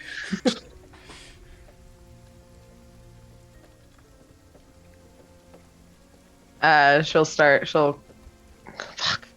She's not gonna have any of her armor on either, because she's like, I would suggest starting to put your armor on. yeah, she's gonna get her armor on first, and just mumbling to herself, and you probably hear, "I'm gonna kill the fucking bastard, Richa, for your sake." So, and she'll get her armor on. Okay. So, after a few moments, donning your armor and getting everything ready,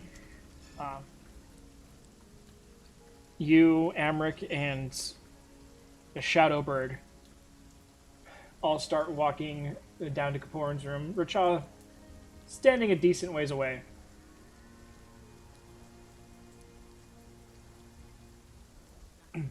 There, you see, the door was probably kicked in at one point, but there has been a somewhat patch job done by Richa to at least make the door workable again, and the door frame functioning to a degree. It's a saloon door right now.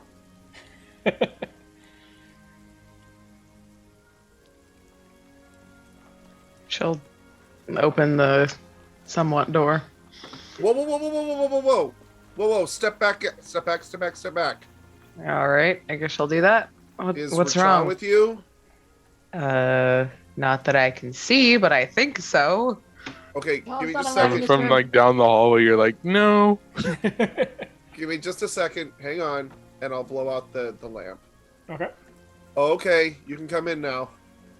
She'll walk in with them. What the fuck happened? I don't know. How'd you wake her up? Nori, you would have Ugh. seen it. Your passive perception. When Bryn walked into the light and you guys were actually in front and could see her from the lantern, you saw what looked like line work, but not fluid line, very rigid, like straight lines and 90 degrees, connect to the sides of her eyes and goes back into her hair somewhere. So it like spider webs out, covering from like the top of the temple down to the bottom of the cheekbone.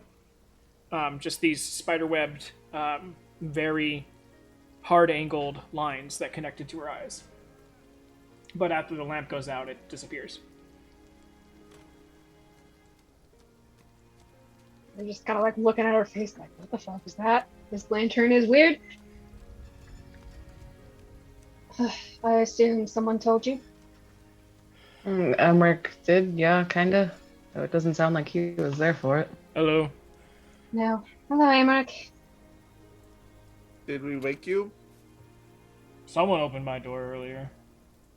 I did just to check on you, but I didn't think I was that loud. Sorry about that. Oh, it's okay. Unless I'm drunk, I'm a light sleeper. I know the feeling. So, it's okay though. I went and got some more drinks, so. Perrin took a bunch of drugs. Essentially went crazy. I think the correct term is called ape shit. That At works least that's too. the one Rachel gave me. Yeah, if my sister and my mom know anything about it, it's called raging, but same thing, kind of. So did it make him a barbarian? He sure is acting like one, except for the whole spellcasting thing. They're not supposed to be able to do that. Yeah. Yeah.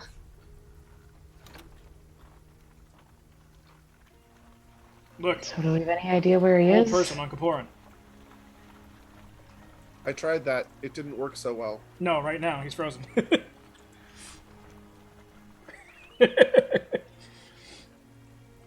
Everyone else was frozen.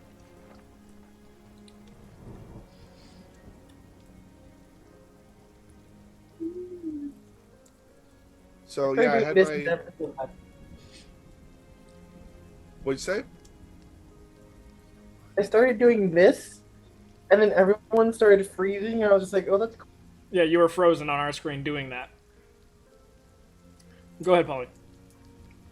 So yeah, I had my lamp up just in case you came in invisible, but man, this thing is dangerous because there's a lot of things that we shouldn't be seeing, especially that bird.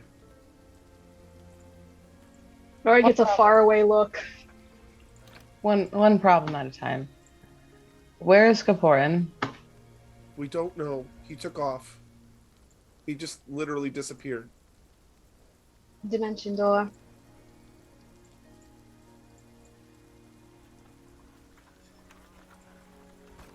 Chaw's still down the hallway.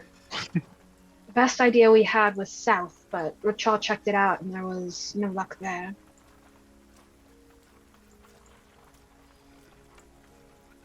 Rajal, you can come in if you need to, want to.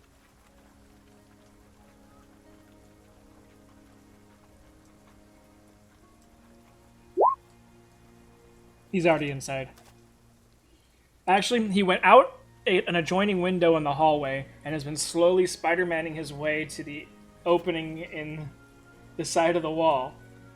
Spidered his way up the ceiling and is still up in the corner. But I wouldn't have done that until you told me it was okay to come. Yeah, of course. And he does it in 6 seconds.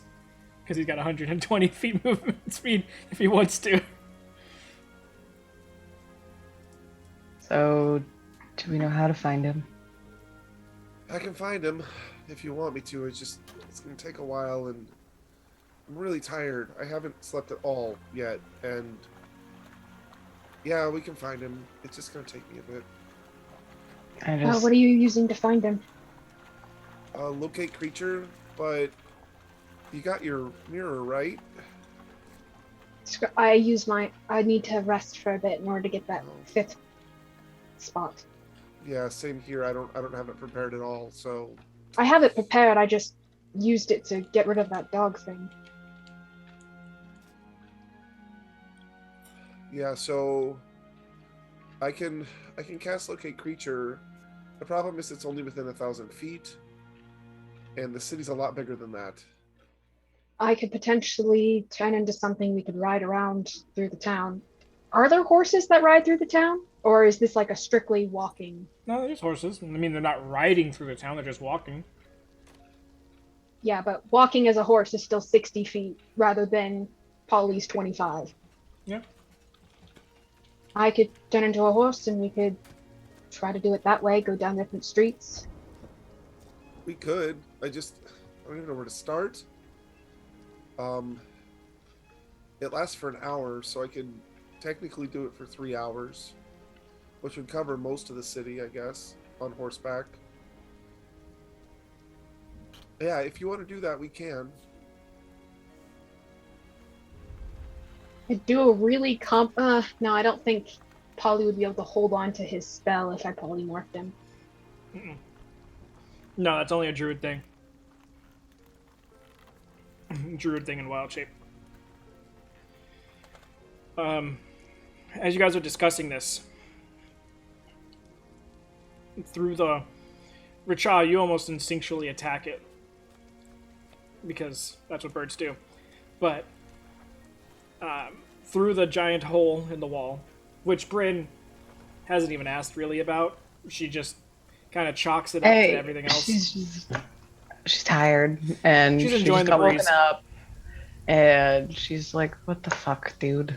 I mean, the door's already fucked up. Is a hole in the wall really that surprising? I mean, yeah, but come on, it's Kaporin."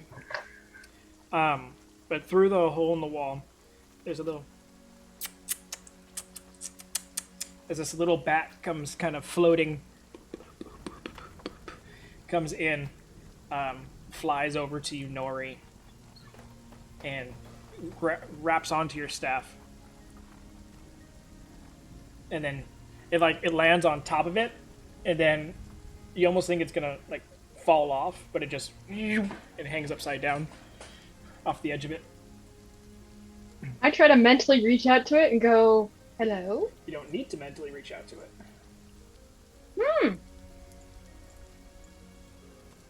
Because this animal messenger okay.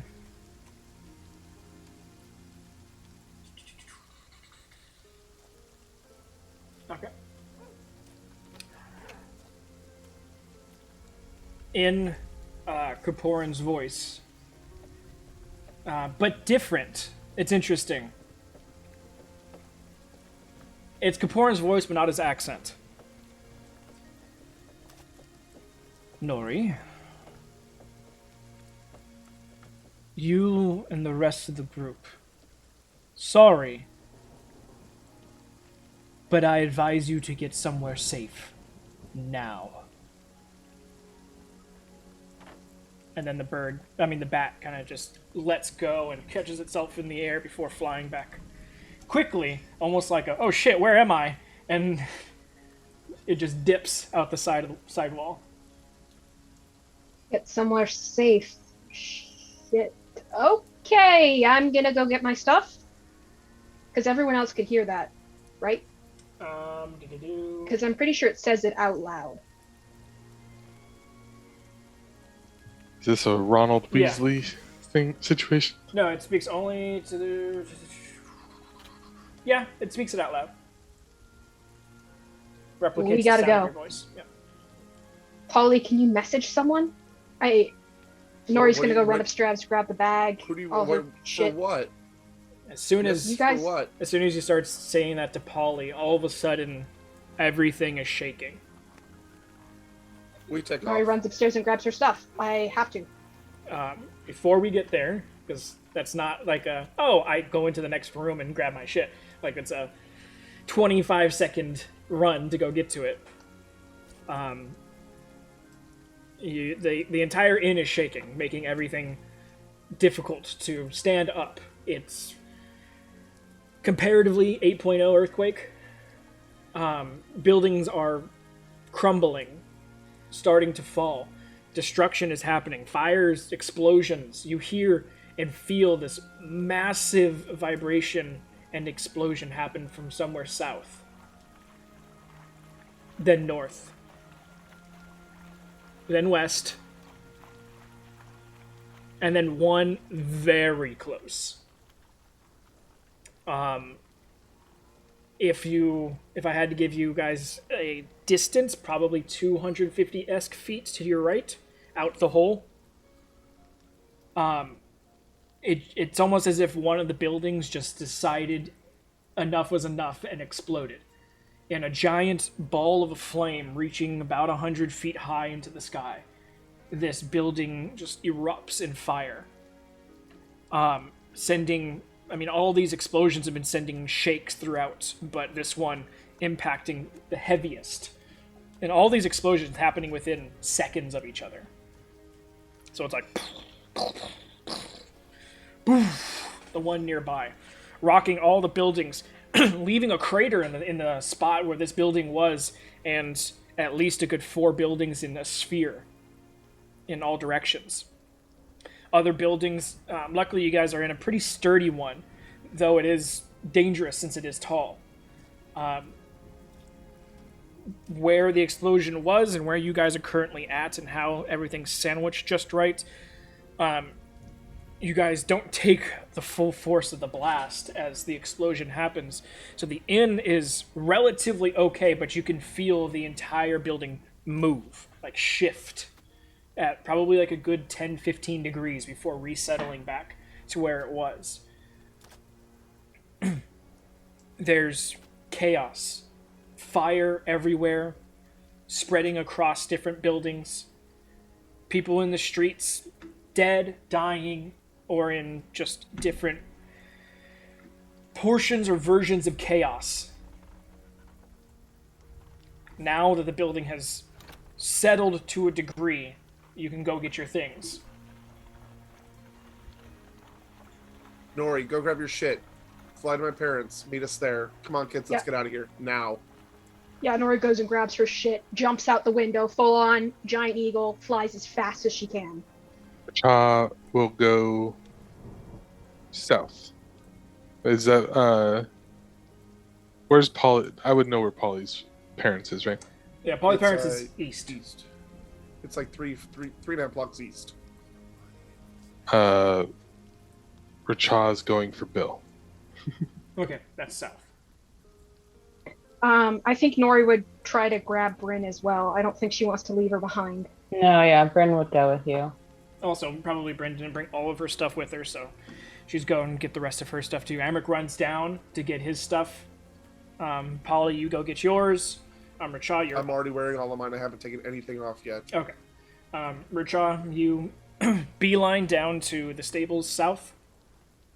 Amric and Polly start making their way towards the Shalmazel abode. On my way out, if that woman is still downstairs at the front desk, No, I'm she's gonna gone. grab her. Okay, just Yeah. making sure. Okay, so Richa, using your double dash and moving as fast as you can get there pretty quickly.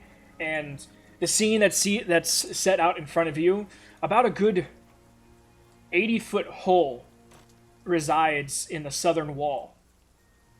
The fire is exponential in this direction. The wall, the southern wall, left and right of the hole are completely ablaze, as well as a lot of the harbor buildings. And probably one of the biggest things that stands out to you is this wall of water that has been created over the nursery. It's just this dome of water, as it seems that probably Mazoga is currently in the process of protecting, as it is wreathed in fire. This dome of water is being held up, but the entire area is ablaze around it. There's three main stables, like three main large barns that house all the horses. Two of them are completely destroyed. The other one's on fire. I will go running, just yelling in Polly's voice, "Bill, come here, boy!" Going into the one that's still up, there's fires, but there are currently stable hands who are in the process of opening stables and just letting all the animals go free. This is not the pony stable. Oh God, he goes running off to see if he can scour Bill. The two other ones are completely decimated. It looks like they took a large portion of the blast because they're the two ones that were closest to the wall. They're leveled and on fire.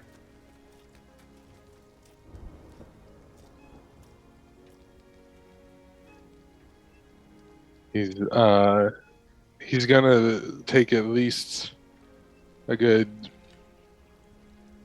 3 or 4 minutes, probably. Maybe let's just call it an even 5 because it's my favorite number. And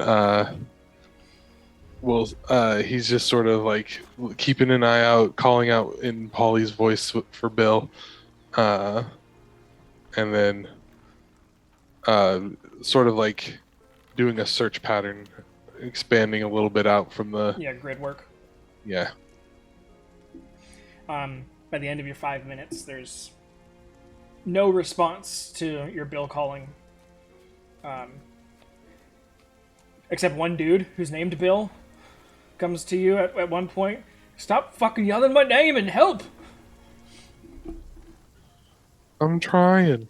And then after 5 minutes, and it looks like there needs to be help somewhere, he would then go and help. Okay, well, we'll get to that. So the first people that would make it to the Shamlazel house would be Nori and Bryn. If I can, like, cast sending at the bottom of the stairs as I'm waiting for Emmerich to get his stuff. Mhm. Yeah. I would just send to my mom, we're on our way, don't move. We're all coming to you. Okay, hurry. We don't know what's happening. Hawkus is here. He's got your pony. He wanted me to tell you that. I don't know why.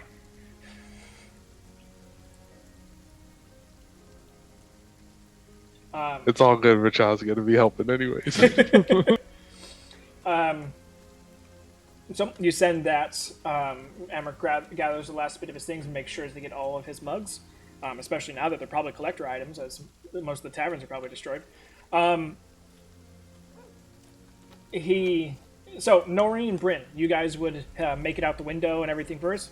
Sort of. What do I see from the sky? That's what I'm getting to. As you, because to make this work, you'd have to jump out the window, morph, and then Bryn would have to jump out the window after you, and catch. So I need both of you to make dex saves.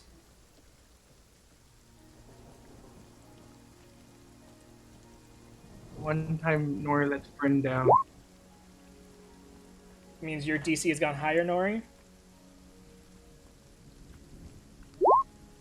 Okay, that's good enough. So Bryn, you kind of like jump out, but you're holding most of the items of your items, so it kind of like catches in the window a little bit, and you just don't make it quite as far. But Nori like drops and reverses a little bit to catch you, and then you guys head forward. Looking out over the city, you're seeing massive fires in about 7 different locations of the entirety of the city.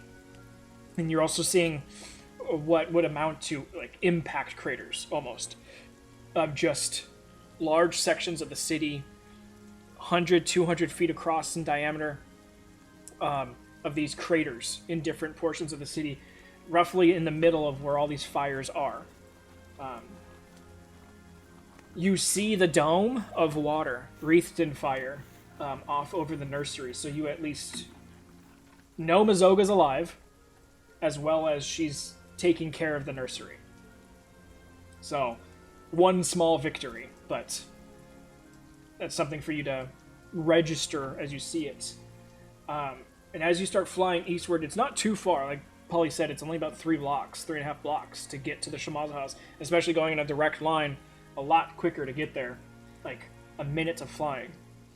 But as you start to approach, across the street from the Shamazo house, there is a very large walled-in section. It's the mining headquarters of the town, of the city. The walls are decently high, like a good 25-foot walls on three sides, and then one side's an opening that has a few gates. But there's one larger building, almost like a Capitol building-esque look to it,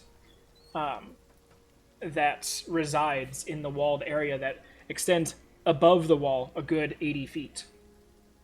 As you're approaching the Schlemazel house, you all see the top of this building just disintegrate into fire in all directions, blowing the walls of that surround this area wide open in all directions. This one by far is the largest explosion out of all of them. If all the other ones were leaving 200-foot craters, this one would at least double the size. Luckily, with this, a lot of the walls that protect this area actually take a lot of the force. Though the walls get disintegrated around it, they seem to contain a lot of the crater. But this still does affect a large portion of houses and the surrounding area. The entire mining section that is in this sliver of walled-in area takes it funnels a lot of the blast and just completely demolishes everything in its wake, sending almost like a directed force explosion out the front end of it towards the south, almost immediately destroying one of the taverns, one of the general shops, and a large section of residential areas. You need to make a dex save, because force blast in the air.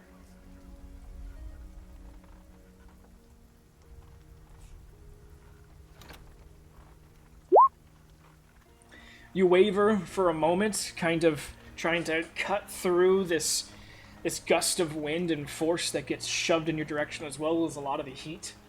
Kind of dipping your head down a little bit, Bryn, you have to kind of like shove your face further into the feathers in the back. A little bit of warbling, but you catch yourself and continue flying. And now all you're doing is looking down for where you know the Schlemazel house is, but between the dust that expands into the air, obscuring everything, and the heavy orange glow underneath this dust cloud that could only be fire. You're not sure exactly where to land. Go ahead and what would be the roll for this one? It would be roll an insight check.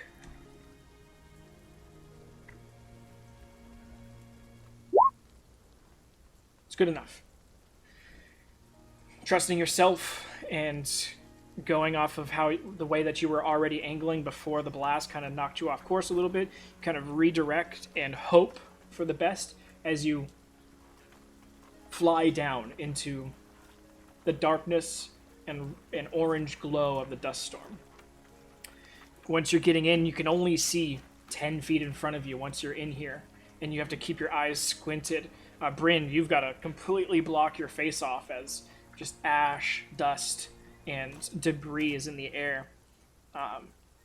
Nori, you quickly swerve past some sort of house that's on fire, and you land on this bit of grass, but the walls of this yard, which you've come to know as the Shamazla house, the ivy growing wall is all on fire, and so is the top of the house. Nori's not gonna change out of her form. She'll make a very loud, eagle call, just as loud as possible. She'll try to be like, "Hey, there's people out here. Having an eagle call would be weird, and they know I'm a druid." It's very American of you. America, fuck yeah!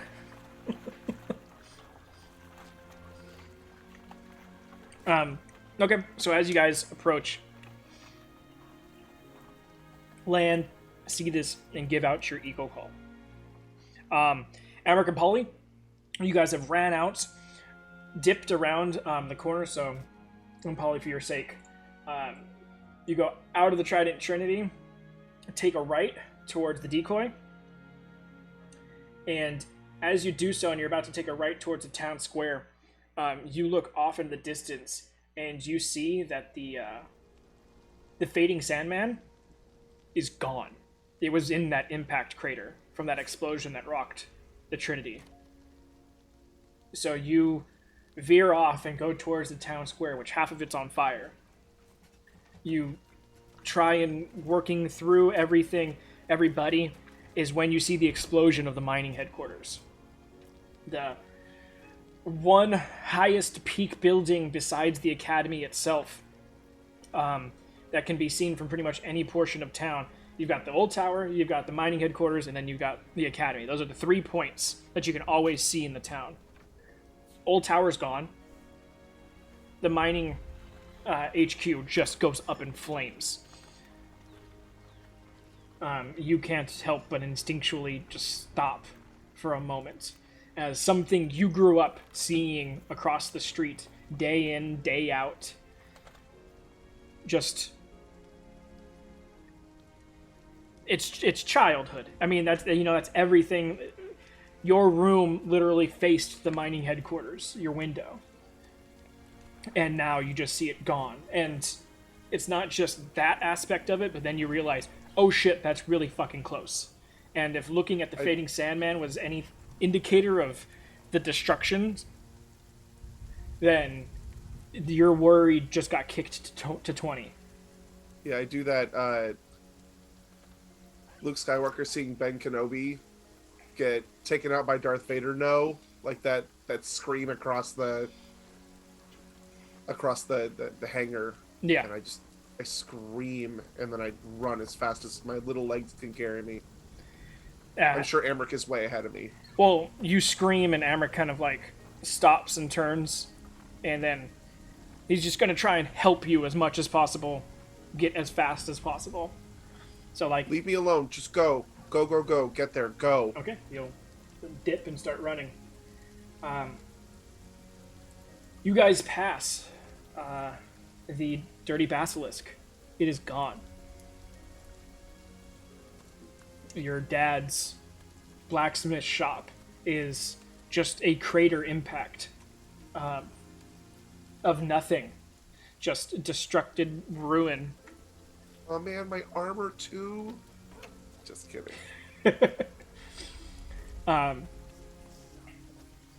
But that, kicks up your worry to 25 now. As you turn the corner and you're seeing residential buildings, and the first thing you look for is, like, from the Dirty Baskets, you know how far your house is.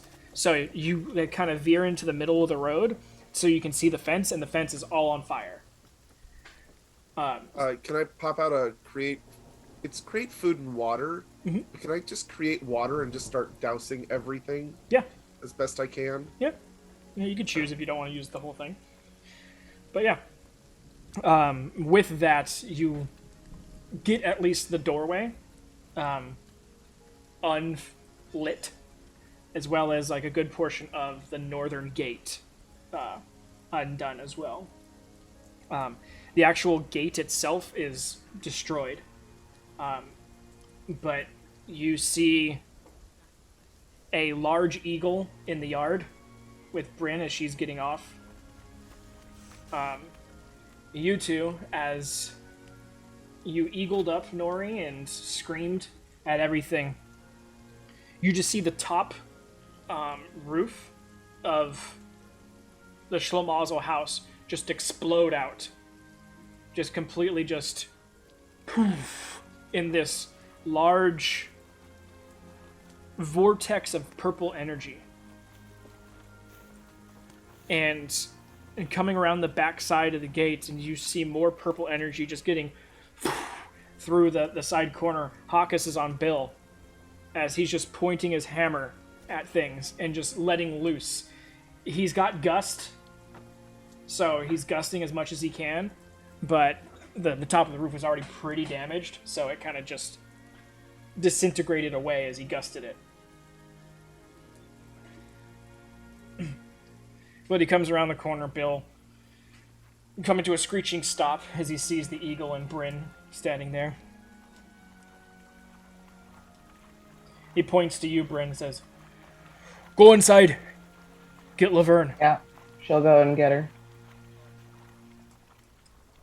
You guys see Hawkus. Hawkus is burnt from... He no longer has hair on his head.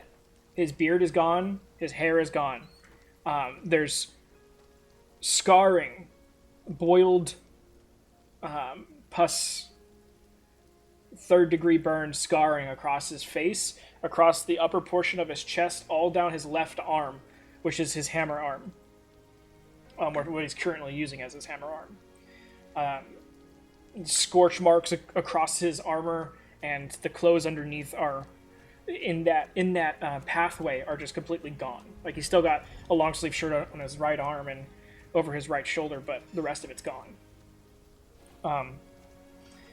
Bill seems to be fine from what can be seen.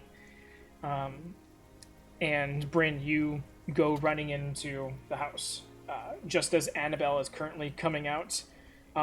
And she's holding Vernon. Vernon's unconscious.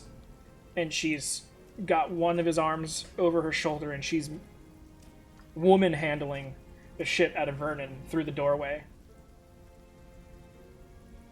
And she, as you start to pass by her, she goes, "Laverne's on the second floor. Holly's room." All right, Bren will nod and head up there. Polly gave us a tour, right? Yeah. So we know where that is? Great. Yeah, there's only 3 bedrooms up on the second floor, so it's not that difficult. Well, still. But yeah, so you go Are in. we there yet, or are we still? You would be just getting there as Bryn gets to the second floor. So you come around, dousing the gate and the fence. Nori the eagle, Hawkus on Bill, currently kind of gusting the rest of the flames off the other portion of the fence. And you see your mom putting Vernon down on the grass. She's soot covered. Your father currently has what looks to be a large burn across the entirety of his back. He's a forge cleric. Yeah, Does that affect him? yeah, this isn't fire. Okay.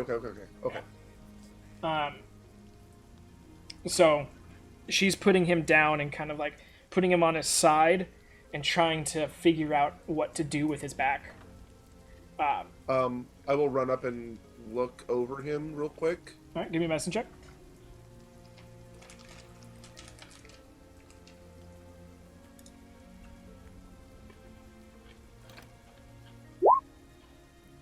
These are acid burns. Okay, I will cast Cure Wounds at 4th level. Okay. Go for it.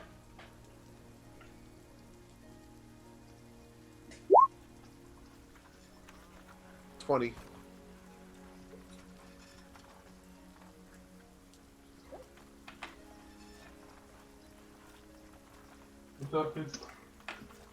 Huh? Oh, sorry. It's okay. He's currently still unconscious, but he does take the healing. You see some of the acid scars start to heal already, turning into scars, I should say. But yeah. And during this time, Bryn, you're up in the 2nd floor. You go to open up the door of Polly's room, and it is hot. Like, you can't touch the door handle hot. And can I just break down the door? Yeah. At this point, that's what we're gonna do. You kick in the door, and almost immediately a burst of fire just envelops you. You're going to take some initial fire damage.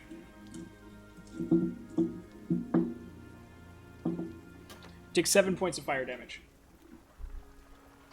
As the flames, from the extra oxygen, it's not quite a backdraft, but it's enough of a vacuum to suck as the door goes through, that the flames come back out at you.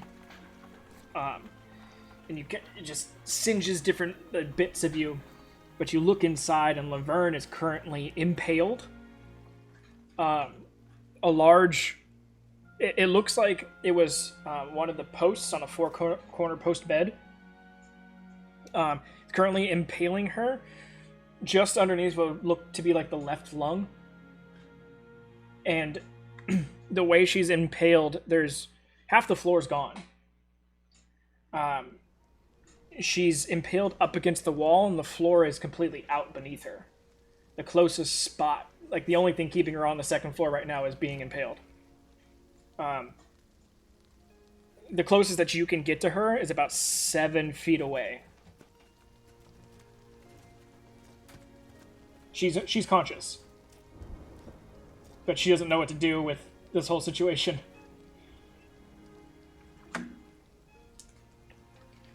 She just kind of like looks at you like, help. Good thing we sent the experienced triage person, right? Oh yeah, great.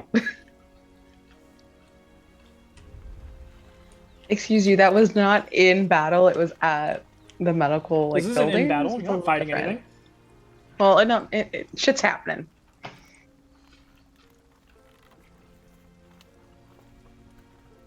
She's in a state of shock, so she can't speak.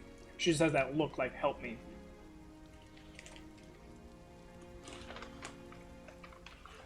I feel like Bryn's looking up what to do to someone who's in bed. No, I'm trying to figure out what the fuck I got.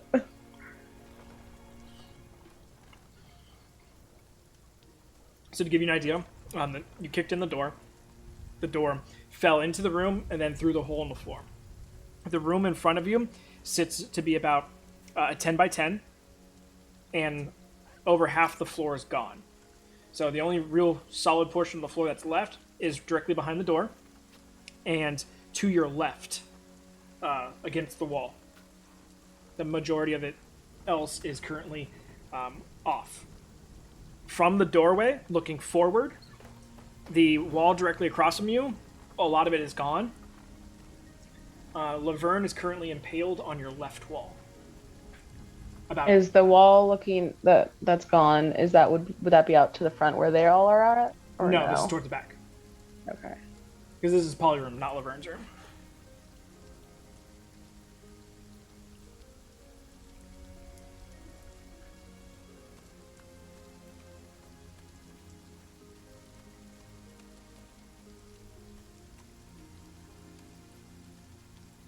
Nori's keeping a mental timer as this has gone on because she knows how dangerous smoke inhalation can be.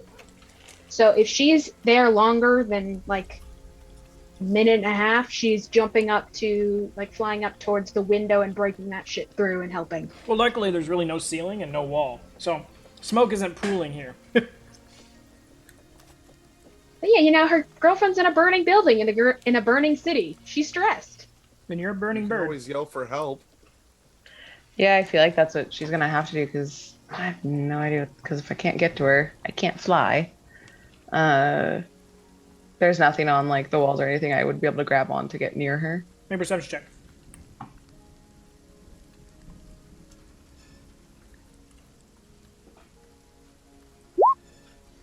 There is. Just so I can get up next to her so I can try to help. So when she got impaled, it must have been from a four-corner post bed. The other posts are also impaled into the wall. So, in between you and her, there's a post that's directly even with her, where her impaled section is. It's about 5 feet. So it's roughly in the middle of your gap. And then there's 2 more posts that are impaled in the wall, about 10 feet down.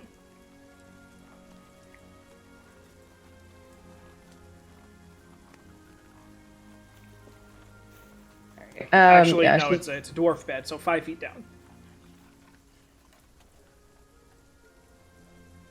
So think of a square, 5 feet by 5 feet, and the corner pegs are all there.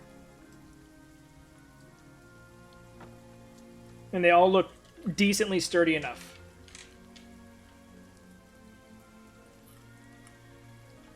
And the wall looks pretty sturdy as well.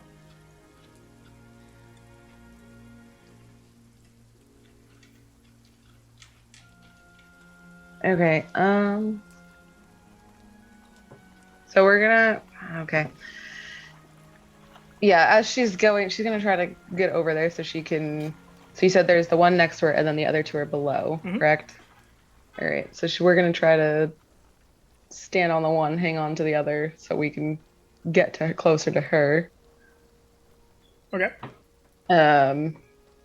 Yelling out, probably to Nori because she can fly and at least be a little bit more stable than her on a post. I'm on a post. Yeah. Can I get there okay? Make an acrobatics check. Or athletics.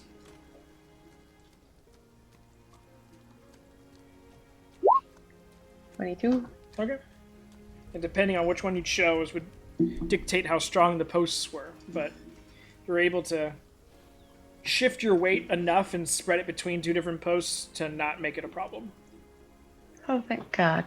So Okay. your feet are currently on the post that's directly beneath her, and you're holding on to the diagonal of that post while she's right there. So you're kind of like starfishing right now. Okay. She's still gonna be yelling out to Nori or Polly or whoever is gonna get their ass up here. I swear to God. Oh, God damn it. That's not on me. Fuck. I don't have rope. I had rope. I must have put it in the bag. Why are you changing hats? That's no bueno. Nori instantly goes and flies up. Is Would I going hear to it as go well? to where the opening to the roof is. And can I try to grab them both? How much would Laverne weigh? She's on a post. So, She's stuck to the wall. yeah. If you try just lifting her, you're either going to rip the post. Yeah, if Nori even gets close to her, she's gonna tell her, "Don't do that. Just wait." And And yeah, Polly, Right. you would have hurt too. God, it's And I equipped. would run in. I would run in as well. Okay. You get up there and you see Bryn starfished between a few posts and Laverne impaled. Once Nori's closer, Bryn will activate her arm blade. Thank God I have it freaking attuned. Okay, I would yell. I would yell across the room. Bryn, what I need you to do is I need you to knock her out of the wall. Send her fall. Make her fall. I'll be downstairs. to catch her, I need you to make her angry. I need you to piss her off. And I'll lock eyes with her if I can, with Laverne, and be like, I was born first, bitch. And run downstairs. Make a persuasion check with disadvantage. Because she is in shock right now. Horrible at that. I know, but she's in shock right now, so... Or else she would have raged already. Because this is pretty piss-worthy.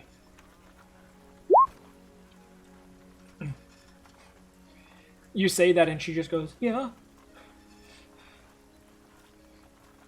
Make her mad, Bryn. Make her mad.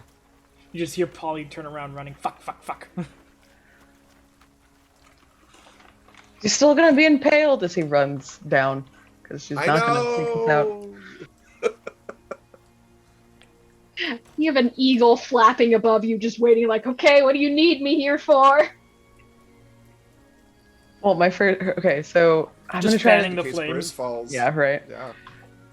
I'm gonna. Oh, you want it hotter? I got you, don't worry. It's great. It's great. Oh, It's avoid fine. that. I'm gonna try to cut this, and I'm hoping you can take her down. If not, she's gonna fall to Polly. So you're gonna try and cut her out? First, we're gonna try to make her mad somehow. I'm the worst person to do that. Talk to me, Bryn. How are you making Laverne mad? This is not gonna go good. She is cocky as fuck. All you have to do is start insulting her.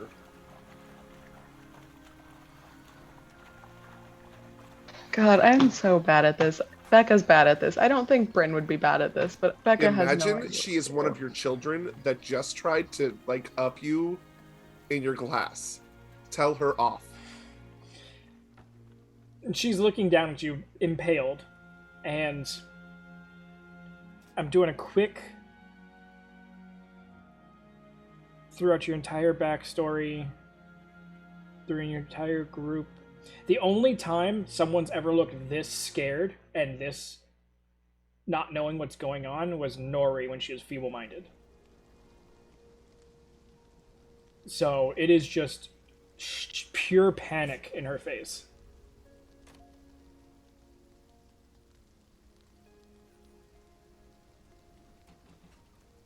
Like, immediately going from a young dwarf, which can be anywhere between 40 and 80, to a child.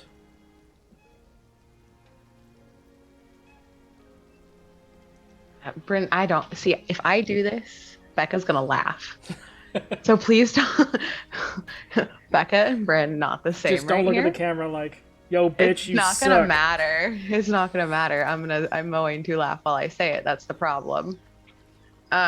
She's just gonna start insulting her fighting because she knows she's fought under or trained under Karamarsh or with Karamarsh or whatever.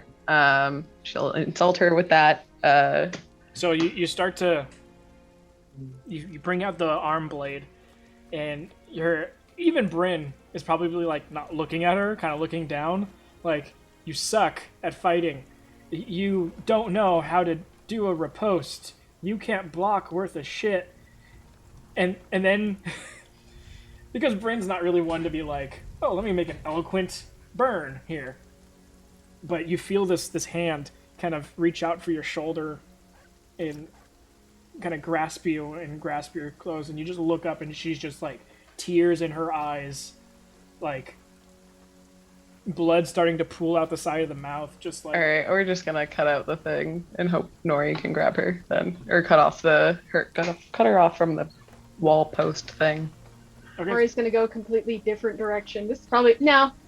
Yeah, you know what? We're just while she's doing that, Nori's gonna reach out and just go, "You're gonna be okay. You're gonna be okay. I got you. Your brother's here. Your mother's okay. Your father's getting taken care of." When you reach out Uncle's mentally, okay. because she's not saying a word, when you reach out mentally, you can't get a word in edgewise. All you hear is just panic, screaming, freaking out. Am I gonna die? What's going on? Are my parents okay? Like, just the whole. And there is no breath in between. It is just a wall of mental thought of freaking out going in at you. So like you reach out and it's almost like, oh shit, like you gotta disconnect pretty quickly because it's just consuming. Mentally to Bryn, I go. She's in shock. You're not gonna be able to snap her out of this. We just got to get her down. Yeah, Bryn's just gonna start Where are you cutting, Bryn? getting up far enough away so I'm not gonna hurt her at all. Hit her. Okay, so you're cutting off the post in front of her? Yeah. Okay. So how between her close? and the wall. Okay, because she's pinned up against the wall. Oh, she's right up against it? Yeah, when you There's get no when you little- get pinned, you're up against the wall. So to cut behind her, you'd have to slide her on the post a little bit.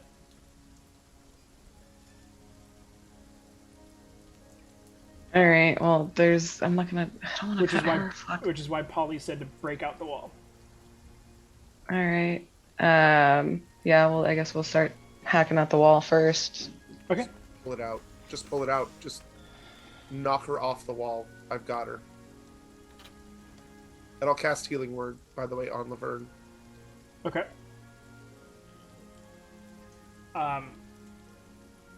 So you're trying to knock out the wall behind her?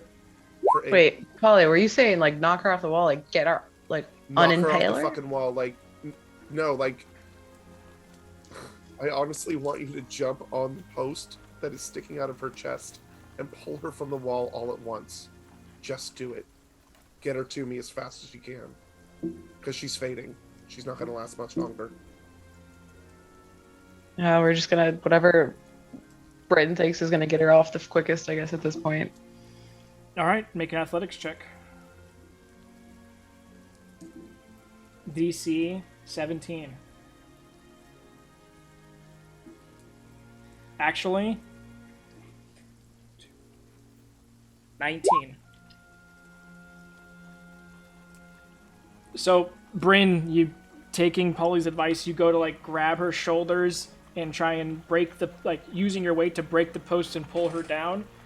As you do so, you slip, your arms release, and you go falling, but she's still pinned.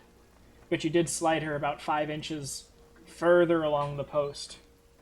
Bryn's gonna get up there as fast as she can. Get back up there. Nori slammed down on the part of the post that's sticking out just to like get her down. Keep her on the post. It's gonna be messy and bad, but we gotta get her out of here. Yeah, after Bryn falls, we can certainly try that. Hold on, I gotta roll for damage for her.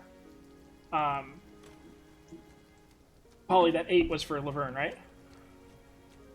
Yes, Okay. absolutely. All right, just making sure. But I'm a healer too. I can recognize how fucked up she is and what I can do without killing You've her. never really dealt with impalement before. Like you can see her like getting whiter, like like blood draining, but you've never dealt with like this type of injury before. I don't think anyone's. And can been I impaled. go out the wall? Well, you already said you wanted to break the beam, break the post. I was just trying to get like a picture of what I'm doing, so I Yeah, I don't mean- kill Polly's sister. Well, like I said, I gotta get damage going first. Okay. So she moved 5 inches, so that's 5d6. Okay. Okay. All right, Nori, using the bird strength, go ahead and just make a strength check for me. Would it be athletics? No, this is straight bird strength. Well, it's a +3, so the same as my athletics as a Nori. Not as Nori, but as a Nori. 13. Okay. You do break off a large portion of the post, but not enough to get her off the wall. So the post extends out a good 3.5 feet. Because these are Okay. large bed posts. It's a 4-corner post bed. But you do break off like a good 2-foot section of it. So Okay. Nori's going to attack the wall. Okay, go ahead and roll some attack damage. Because it's a wall. We'll cast another Healing Word once I see this. Okay. I get 2 attacks as a giant eagle. 5. Okay, 5.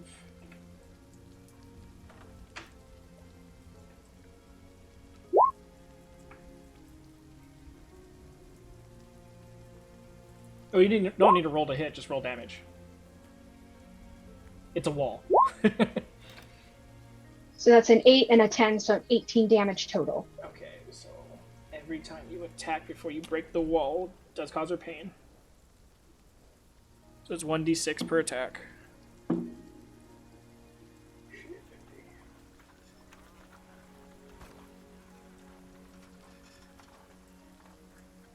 then 5 added for Polly. Okay.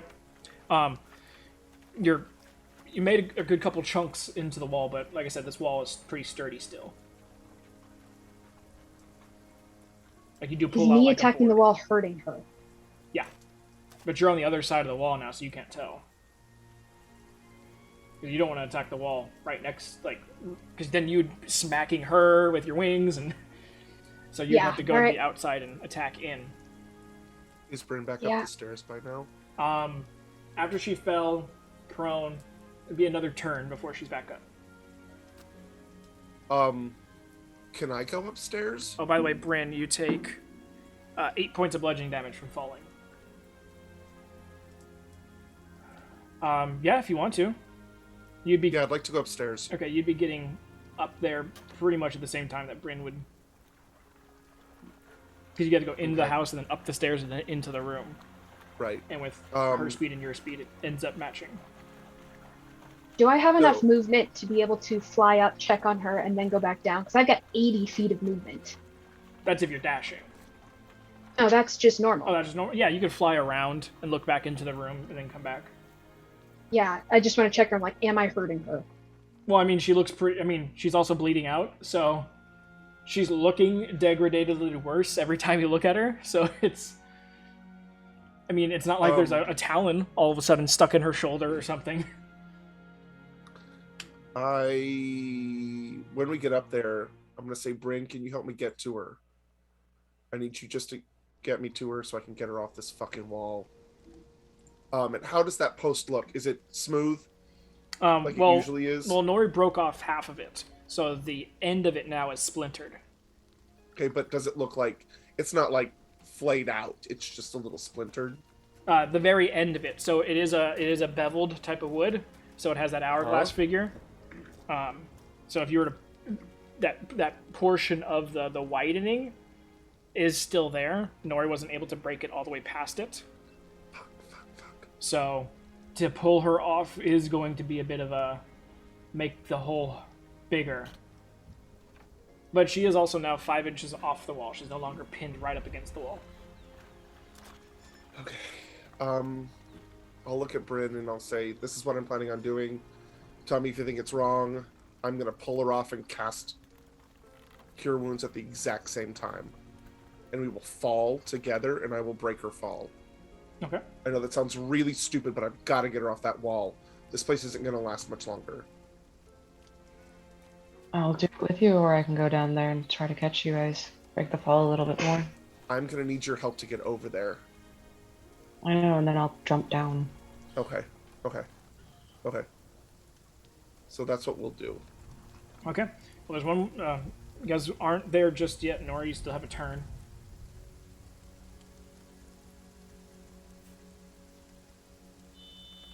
I'm only going to do one attack. Sorry. Okay. All right. You pull out like another good large board. Yeah, Does hurt a little bit. Not too bad. I'm sorry. That's what you got to do. I mean, Let make that at least an easier check for them to get her off. possibly. Okay, so this time, Polly, Bryn, you guys do make it back into the room. Polly tells you the plan. So, Polly, you want Bryn to assist you getting to her, and then you trying to yank her off, and then break the fall. And after I get Polly over there, I'm gonna jump down and try to get them so I can break their fall as well. Okay. Yeah. Give me a moment. I need a drink for this, so I'll be right back. You and me both. I'm so stressed.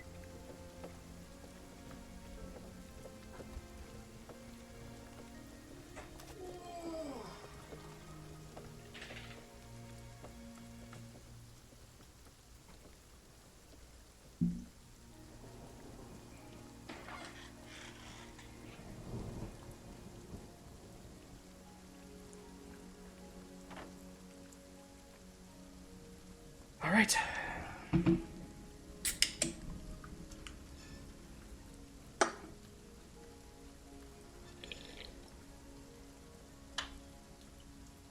Polly, with your cleric duties, you are right. Yes, you can snap all day long. Um, I know, fly. Fruit flies, sorry. It's all good. She is near the end.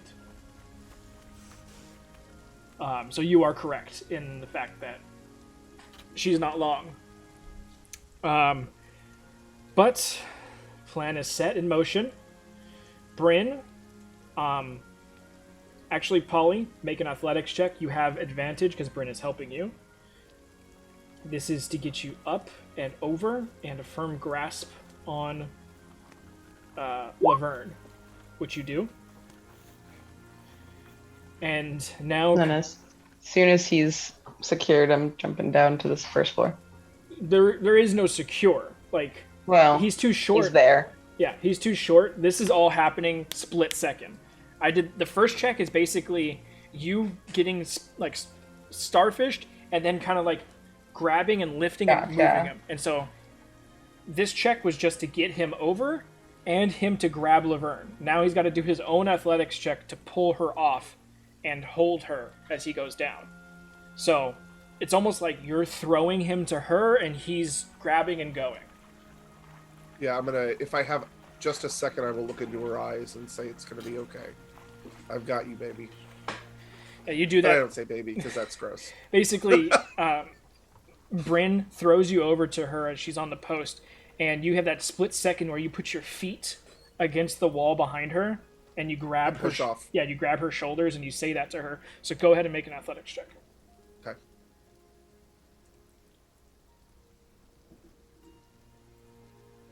The post is shorter, so the DC's lower, and you have a foot placement on the wall, so it also lowers the DC. 19. 19 does it. Go ahead and do your cure wounds. Level 5.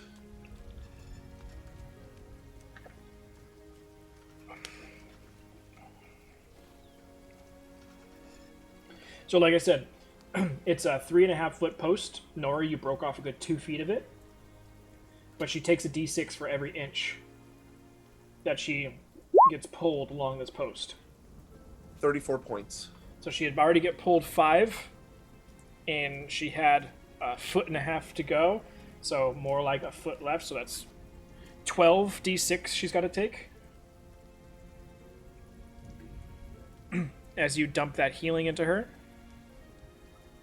12d6. Yeah, she's got a foot to go, so that's 12 inches of d6 Oh, damage. it's a d6 per inch? Per inch. Holy shit. And actually, it should be 10 d6 and 2 d8 because that last bit's a little bit bigger. But with your passing in the athletics check, it's quick. You do it fast enough to where it's just going to be 12 d6. See, d6. Oops, that's just 1 d6. There we go.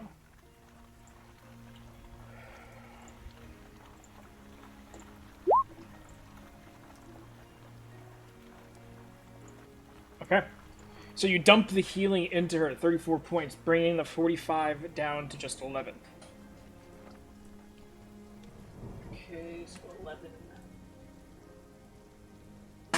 Okay. And then you guys are falling. Honestly, I was hoping to dump it in as we were falling. That was my plan. Yeah, Push basically. off, Yeah, pull, no. And then, okay. Yeah, so you pull her off, does the damage, and then she didn't pass out from the damage right away. She's a tough bird. But she's still under a quarter health of what she's normally at. So that goes. You fall. You dump the healing into her, and you guys fall. So she's going to take half damage from the fall because you're taking it for her. So that's just 2d6 for the fall. That's 8 damage. So 8 for you, 4 for her. Actually, 12 for you because you're taking the extra damage, but only 4 to her. So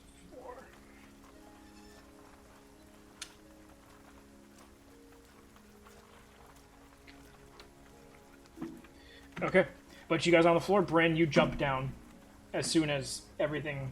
Obviously, you don't want to fall on them, so you kind of wait for them to land, so you see where they're at, and then jump down beside them. And Nori goes and flies out of the house and towards the ground again. Okay.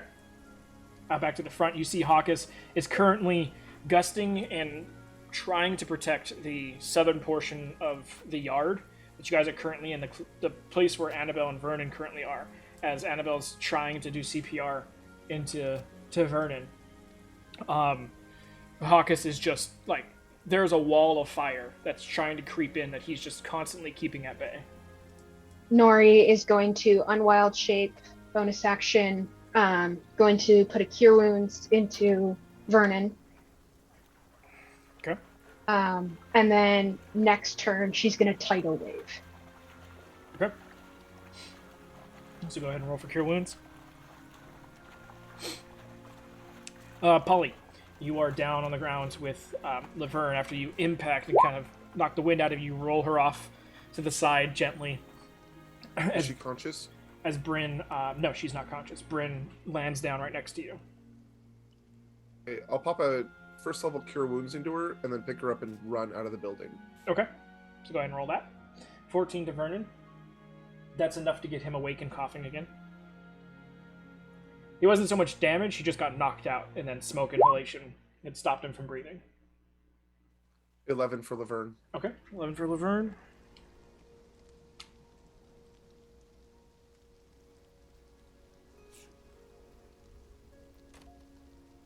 Okay.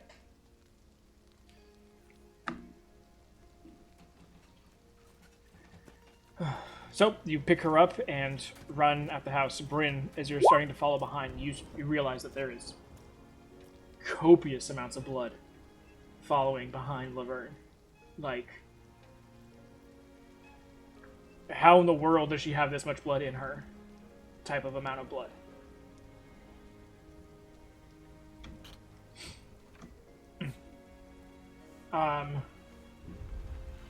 You cast Mass Cure Wounds by the time you get out to the yard?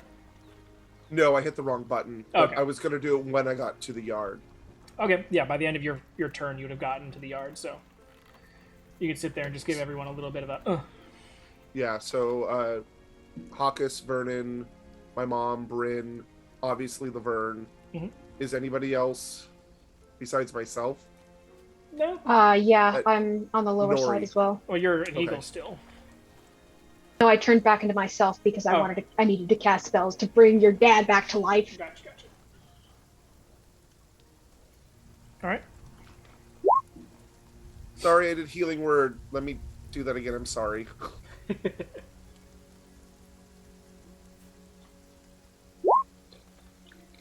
$16 to everyone. Alright. And then I will lay Laverne down and pull out my healing kit and start wrapping her up. Okay. As you, after the cure wounds, she kind of opens her eyes again. And she's laying there, and you're starting to wrap and cover this hole, and the whole diameter itself is about 5 inches, 6 inches open wide underneath her lungs. Still? Yeah, it's not something that just gets healed. It's starting to sinew back together, but it was, a large post that impaled her. Like, you did a lot of healing, and it started the process, but that's a large chunk that was missing from her. I will look for Bryn. She's right next to I'm you. sure Bryn was staying pretty close to you. Do me a favor, get my dad, and keep my mom off of us. Please. All right, she's gonna go find Vernon, I guess. It's not. He's off. Annabelle's currently like patting his back as he's just constantly coughing up smoke. At this point in time, Nori, you run the tidal wave. And Yeah. so, facing the southern wall, do you want to do it left to right, or to you and forward?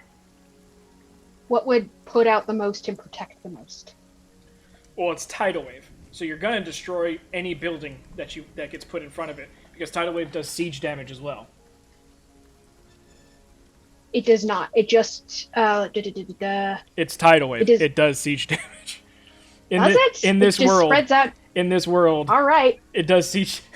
I'm sorry, a Yeah, tidal I'm pretty wave. sure it's always been like 60 damage at least to every building or Yeah. something to that effect. I really wish I knew this before because we needed to destroy a building. Ben. Yeah. Damn. Now you know. I wish I'd known this. Yeah, things like that. It's like automatic siege damage. Okay, then I don't know if I want to do that because I don't want to destroy everything. The limited walls we have, we should probably keep. Well, I mean, it's really just the fence that's on fire because Hawkins has been able to keep everything away. All the fires in the building have been pretty much dealt with by Hawkins and his gusts. So it's just the fence and the roaring flame on the other side of the fence that Hawkins has just been keeping at bay this whole time. So what Nori's going to do is that I can target somewhere 120 feet away, so I'm going to do it over the wall and then out. Okay. So to put out fire that way, avoiding the house, trying to avoid other buildings that are... Okay, explain, All right. So paint where me a picture you're, so I can understand. where you're at, you're looking down the southern wall. The southern wall is where all the fire is coming from that Hawkins is abating. To your left is the road. Then on the other side of the road is the impact crater that was the mining HQ. To your right is a bunch of residential buildings. To behind you and to in front of you, it's all residential. And you're like in the middle of all the residential. So either way that you go, you're gonna destroy buildings. I just need to know which way you're destroying buildings. So you're either destroying them north to south, or east to west. Or if you just really want to be a masochist, go diagonally and get as many buildings as you could. Because it's only 10 feet wide and 10 feet tall. Yeah, so that's basically an entire first floor wall of water. That's like your living room going around slapping other living rooms like it's a bitch. I know, I'm just trying to put it all together to see. And magically sped up so it doesn't slow down.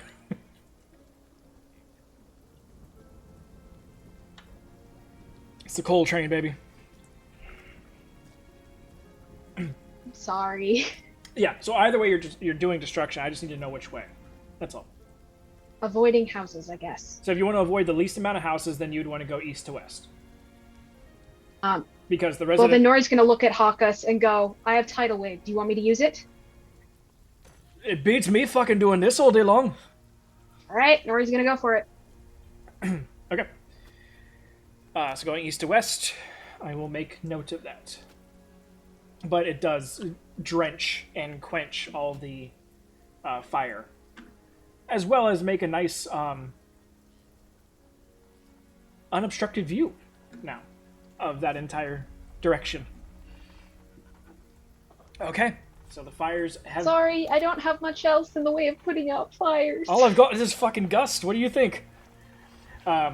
So it's taken care of to that degree, and Hawkins can now turn around and focus on the group. Polly, you are over Laverne, and you're wrapping her up. You're trying to put the healer's kit to as good of use as possible, and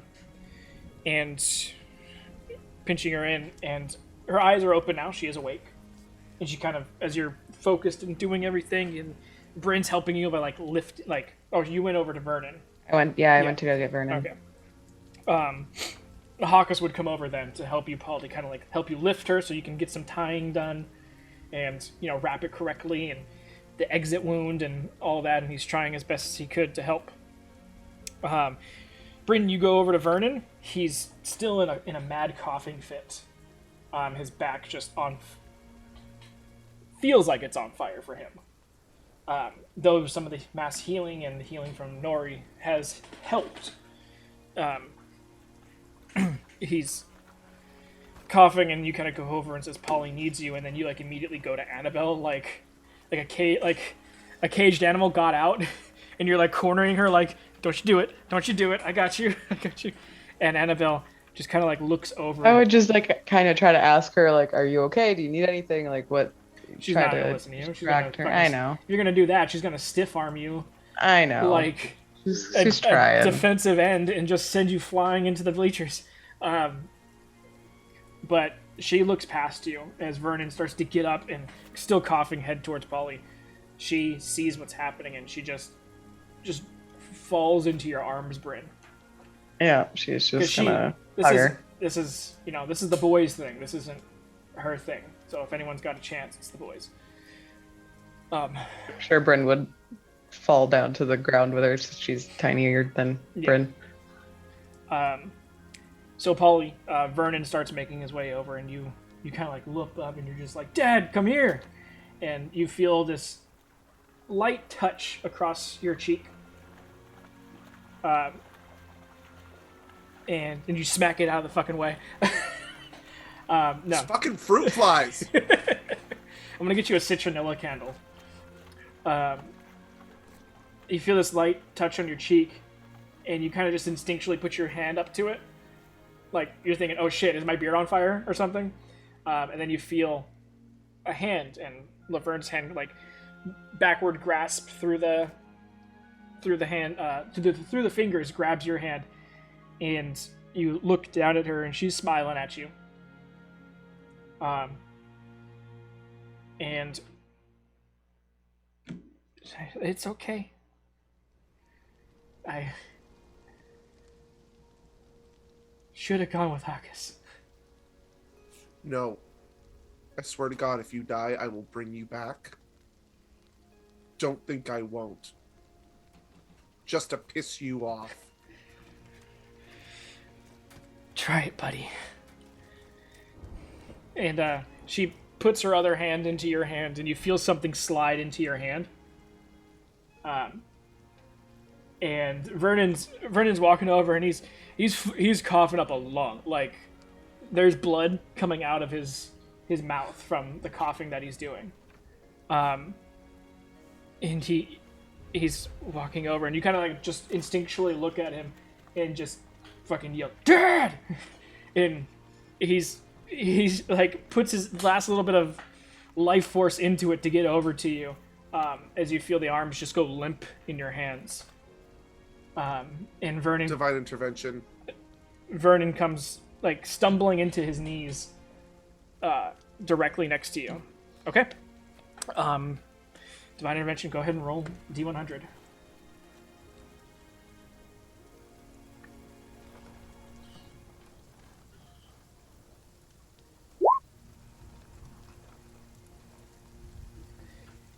You feel the arms go limp, and you're holding one, so it starts to go, and you just squeeze your fingers together.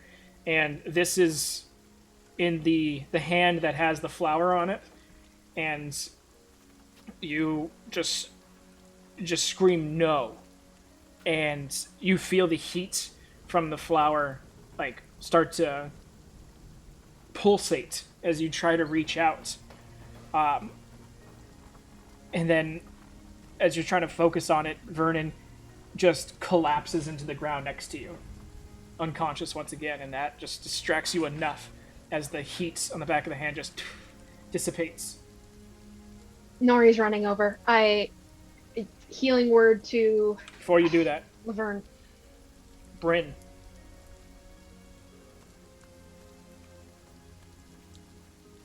Annabelle's in your arms, and she's just like, she's not crying, she's just like, just focusing, and she's muttering something, and you can tell she's praying. And then you're just kind of like holding her, her little form in your arms, and then all of a sudden your hands start to glow.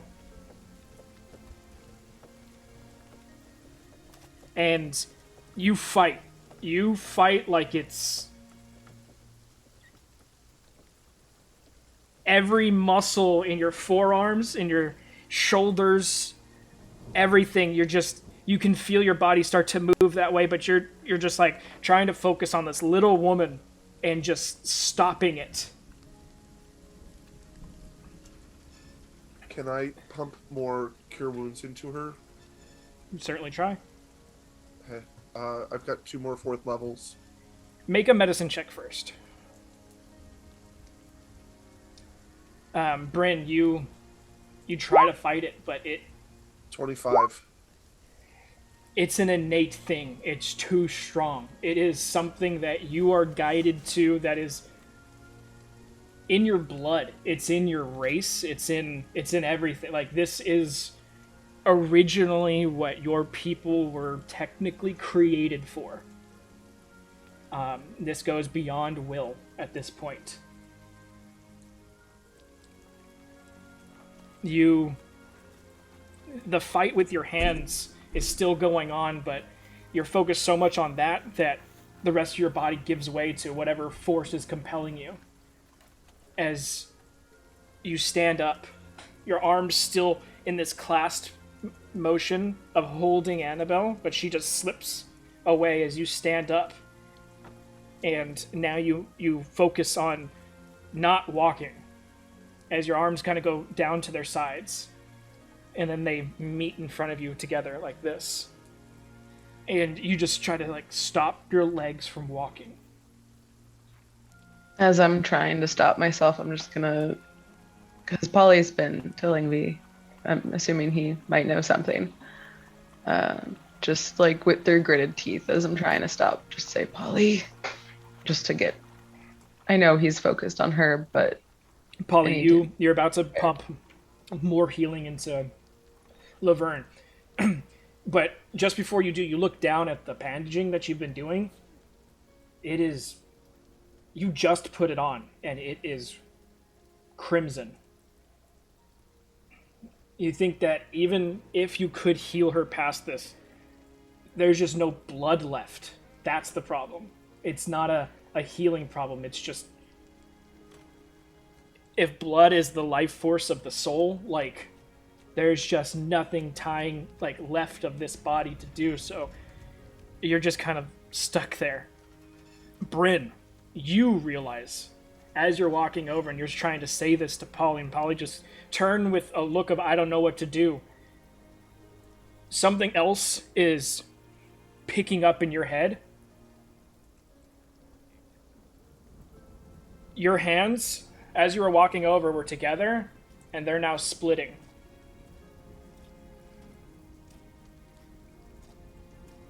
As you get closer to the Laverne and Vernon duo, you're feeling a pull in either direction, but there's much less of a pull towards Vernon. You know there's still time for Vernon, but you can't use your cantrip right now. You're on a path.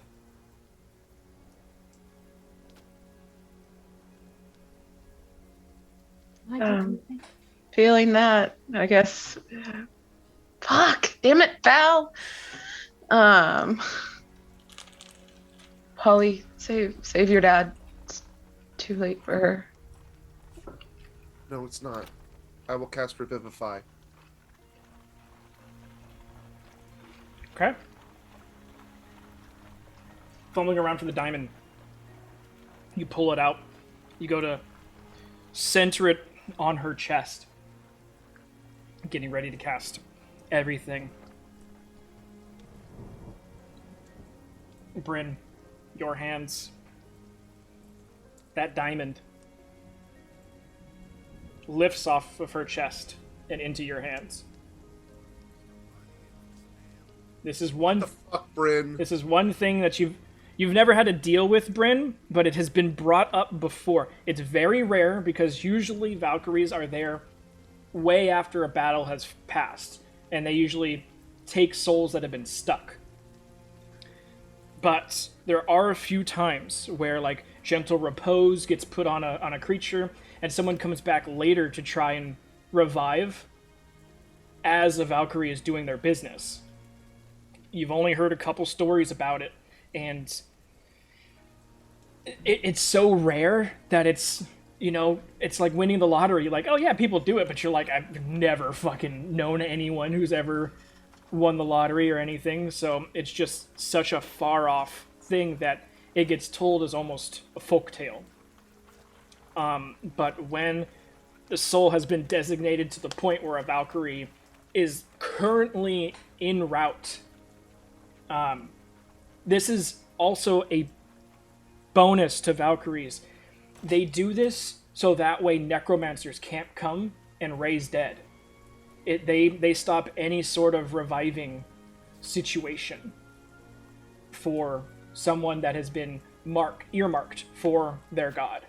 He's not thinking rationally. I know, but you don't waste the diamond. You don't waste the spell. Just letting you know that it zooms to Bryn's hands, and as soon as it gets to your hands, you just drop it. But you can I will look up at. Go ahead. I will look up at her and just, don't you touch her. And I'll scoot over to my dad and put one hand on him and cast Cure Wounds at 4th level. Okay.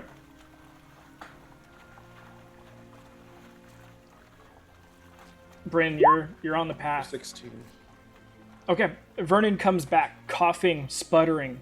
He is drenching the area, and like, because he fell face forward, and where his mouth is pointing, chunks of some sort of flesh and blood are just spattering the floor. I will hold him up and look at him and say, Dad, you gotta stay with me. You gotta stay with me. Laverne needs our help. You gotta stay with me, please. And I'll cast. Go ahead. I'll cast it again at 4th level. Okay. Can I Bryn. help at all? Yeah, you can 22. help with Polly and Vernon. Yeah, Nori is wholeheartedly helping. Okay. With that, you see a lot of the scarring across Vernon's back, the acid scarring, is... It's making a very fresh wound into a, 2-week-old wound. It is starting to... A lot of the pus and boils and everything that happens is from the lower back up, healing the outer damage first, going to the heavier stuff, but it is making a decent impact. And the more and more healing you guys dump into him, the less blood he's coughing up, the less you're guessing that somewhere underneath all this damage, there's probably whatever created this damage probably pierced some lungs. Has probably been seeping into his lungs this entire time. So you Can I guys check his body for, is it that, what I assume it's the acid, or is it something that actually pierced it, like a piece of building or something like that? No, you look him over, especially as the healing, and you guys sit him up. Looking him over, no other damage besides his entirety of his back.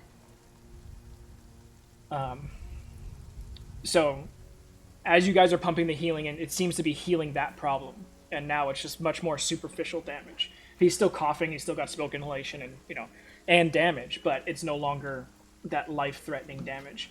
Bryn, you're on that warpath. There's no stop. I mean, you can't even stop you. You don't touch Laverne, so you technically listen to Polly. But your hands, as you stand over her, your hands both down. Now that Vernon is no longer a thing, both your hands have come back together. This small light rises from Laverne's chest and hovers as your hands are like this. You spread them out to about here and have them down, and a small light hovers just a few inches, creating this triangle. And sitting there, focusing on the light. Now, even you mentally, you're just focused on this. Like, everything has taken over. You know this. You whisper, "You have been deemed worthy," and the light enters your chest. You feel the warmth, the radiance from inside of passing this soul forward, and then the hands lose their glow, the warmth subsides, and you're just standing there once again.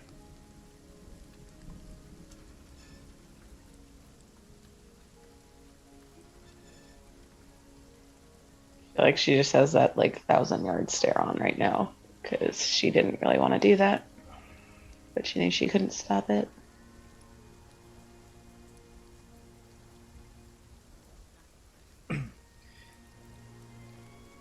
There's still the rain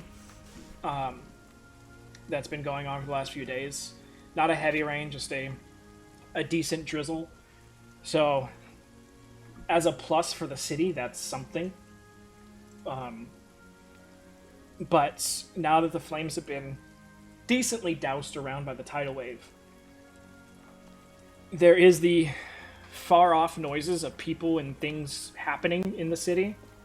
But currently, right now, in this yard, probably everywhere around, currently directly around you guys, there's just no noise, just the sound of the rain hitting all this debris around, and then the gentle crying of Annabelle off by herself on the ground.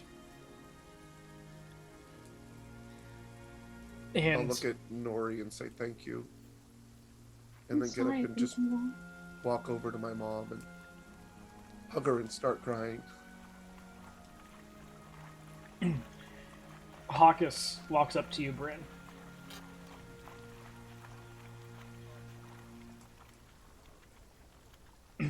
And at first, you're still 1,000 yards staring. And he looks at you. And you've seen him in a few different emotions since you've met him. This is the first time that he's pissed. And it doesn't help this mad scarring that he's got across his body. And he gets into your line of sight, and after a bit you kind of like realize and like make eye contact with him, and he's got this snarl of a face put on, and he goes, "No," and shoves his hammer into your chest. You see an explosion of purple just doof, and wrap Bryn. Almost like this giant purple hand comes out and just grasps her. And then he yanks the hammer back, and the hand pulls what looks to be Bryn out of Bryn. As Nori screams out, "No!" as a spectral version of Bryn gets yanked out. Bryn, you're fine. You're standing there like, what the fuck just happened? But now you're cold inside. Like the immediate antithesis of that warmth you just felt when you took in the soul. What the fuck did you do? This is all happening in split seconds, so you don't have time. I'm just explaining everything. The shape of Bryn that got pulled out of with the hand shrinks down, and you see Laverne. And then he takes his hammer and he shoves it back into Laverne's body. And with a violent impact, you see the body just as Laverne just starts scrambling up, freaking out. And she like goes to a sitting position and then like almost winces in the pain that she has. And Hawkus passes out. Which means he drops the hammer. No. Are we able to... God, So- I don't even know if she'd be able to freaking respond quick enough to that. The only currently where everyone is situated, there's only a few people that would be able to try and intercept it. How about Amric? Amric would have been on the other side of Hawkus. So it's going to be Bryn and Polly who are going to be the only ones to be able to intercept this. Yeah, I mean, she's gonna try. Their deck will I. saves.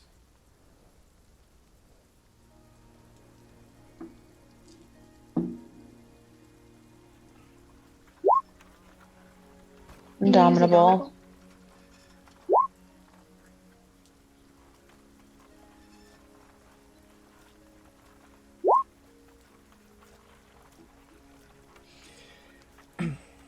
Unfortunately, that's a nat 20, but it's not enough. You reach out as the hammer goes flying, and you almost get it. Like your hand, the handle scrapes the inside of your hand, leaving like a nasty burn.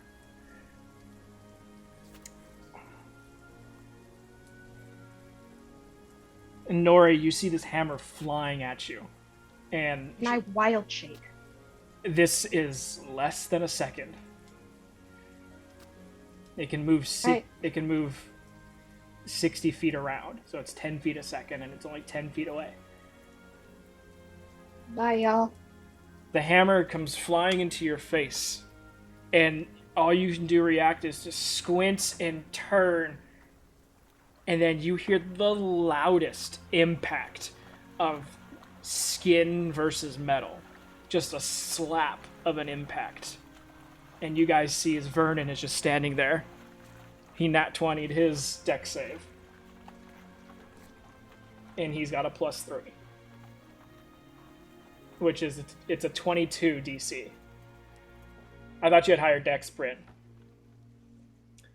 And he's just holding there, and it's like trying its hardest to move, but Vernon is just holding it. He does take damage from getting impacted, though. So where's my d12s? Luckily, you guys gave him some good healing. So even the 25 points of damage isn't enough. As he's just... Can I heal him? Yeah. He's your savior right now, so it's understandable. But he's holding it there.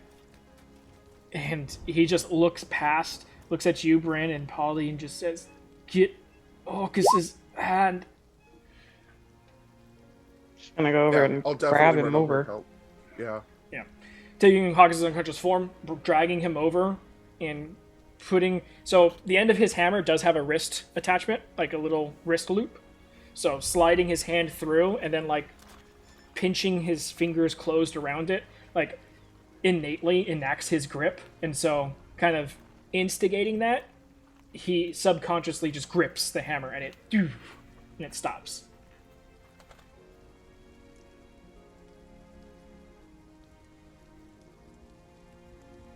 Nori, are you okay? Yeah, I'm okay. Thank you. Thank you so much.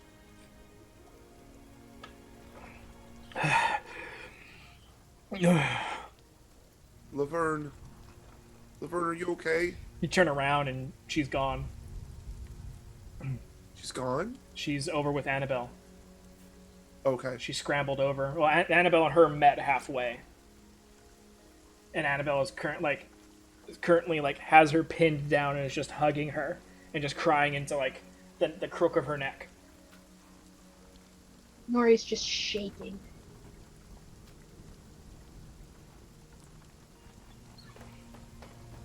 I'll help my dad sit down. Vernon, Polly, could someone help heal her? Yeah, I'll do as much as I can, and I'll run over and Polly, give her my last 2 first level spells. heal directly in the wound.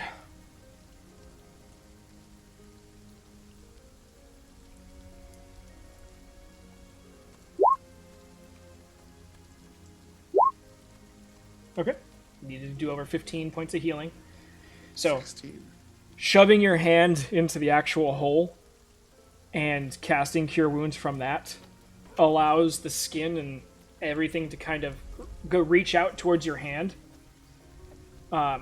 So overall, she only heals for 5 damage, but it's healing just that wound. So it's closing that up. It's a needle could destroy the work that you've created. A heavy breeze could destroy the work you've created, but you've at least closed the wound.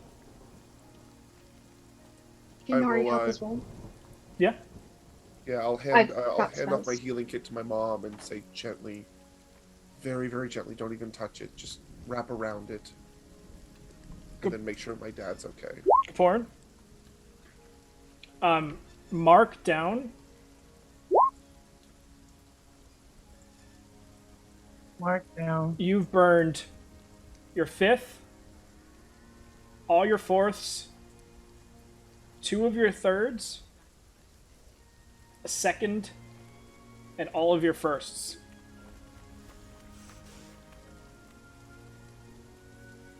As well as 18 charges from your loot. Good Lord, what was I doing on the side? Long story short, you stopped 2 explosions. Go support? You were able to persuade, intimidate, and coerce your way into the academy and stop the academy from blowing up.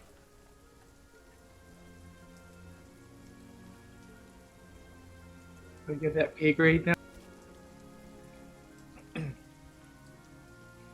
The best way to protect you is to put you in a place where it won't blow up.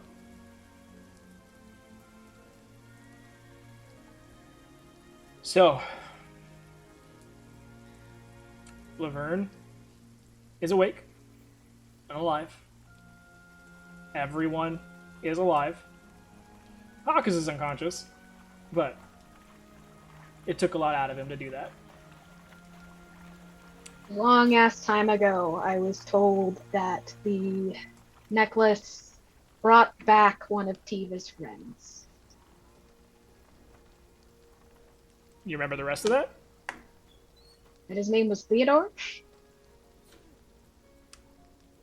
As you guys are all sort of reveling in everything that happened, you see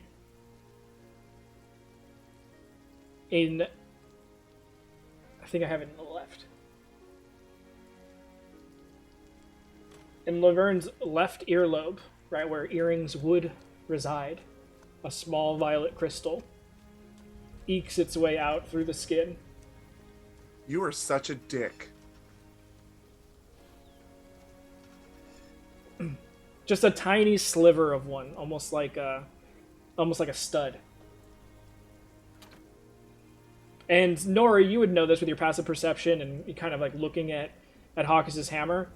It's ever so slightly smaller.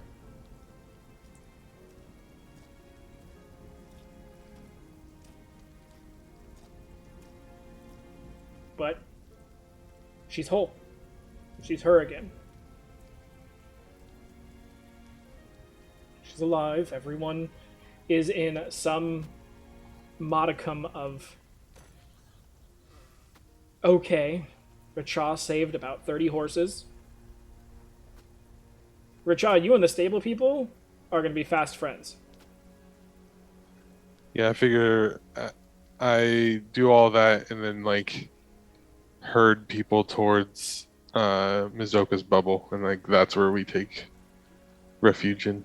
Oh yeah, the horses and everything would definitely go in that direction because they would just reach out to her. And she would be sending animals out to like go find people and drag them back. Sounds good to me. I'm assuming at Polly's house, everybody's like around Laverne. Bryn's probably just gonna be not anywhere close. Not.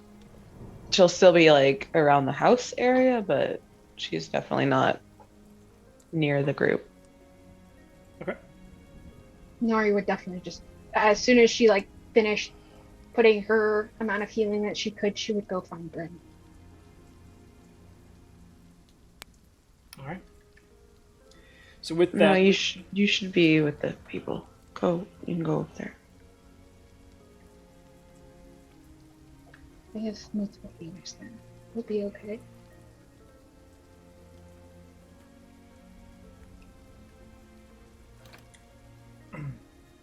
With that, Kaporan, you would have come back to yourself.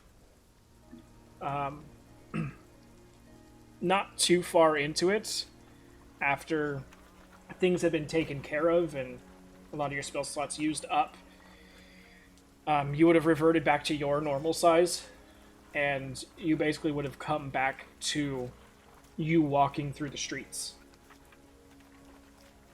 And you're just walking through the streets, and you kind of like wake up to a bunch of fucking fire, people running around, dead, dying, or in between, fucking chaos, buildings falling in on themselves. You're like, am I dreaming still?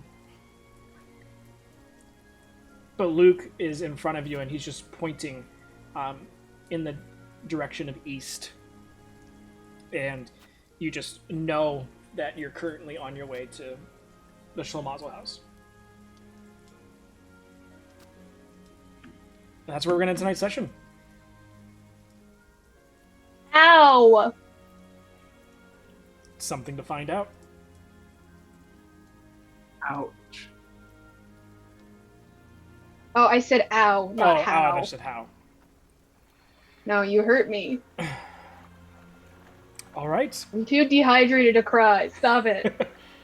I'm not. Nothing but dust comes out. I wasn't either. All right. Any questions that I can answer, or you want the answers to?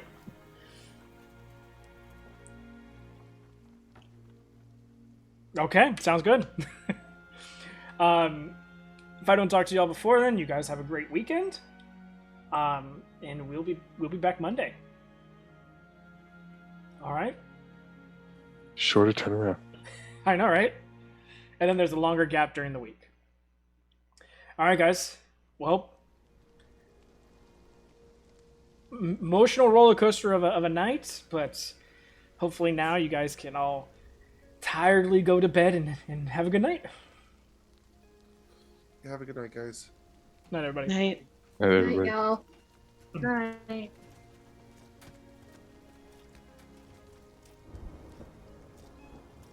Thank you all for those who stayed with us. Have a great night. Stay safe. We'll see you Monday.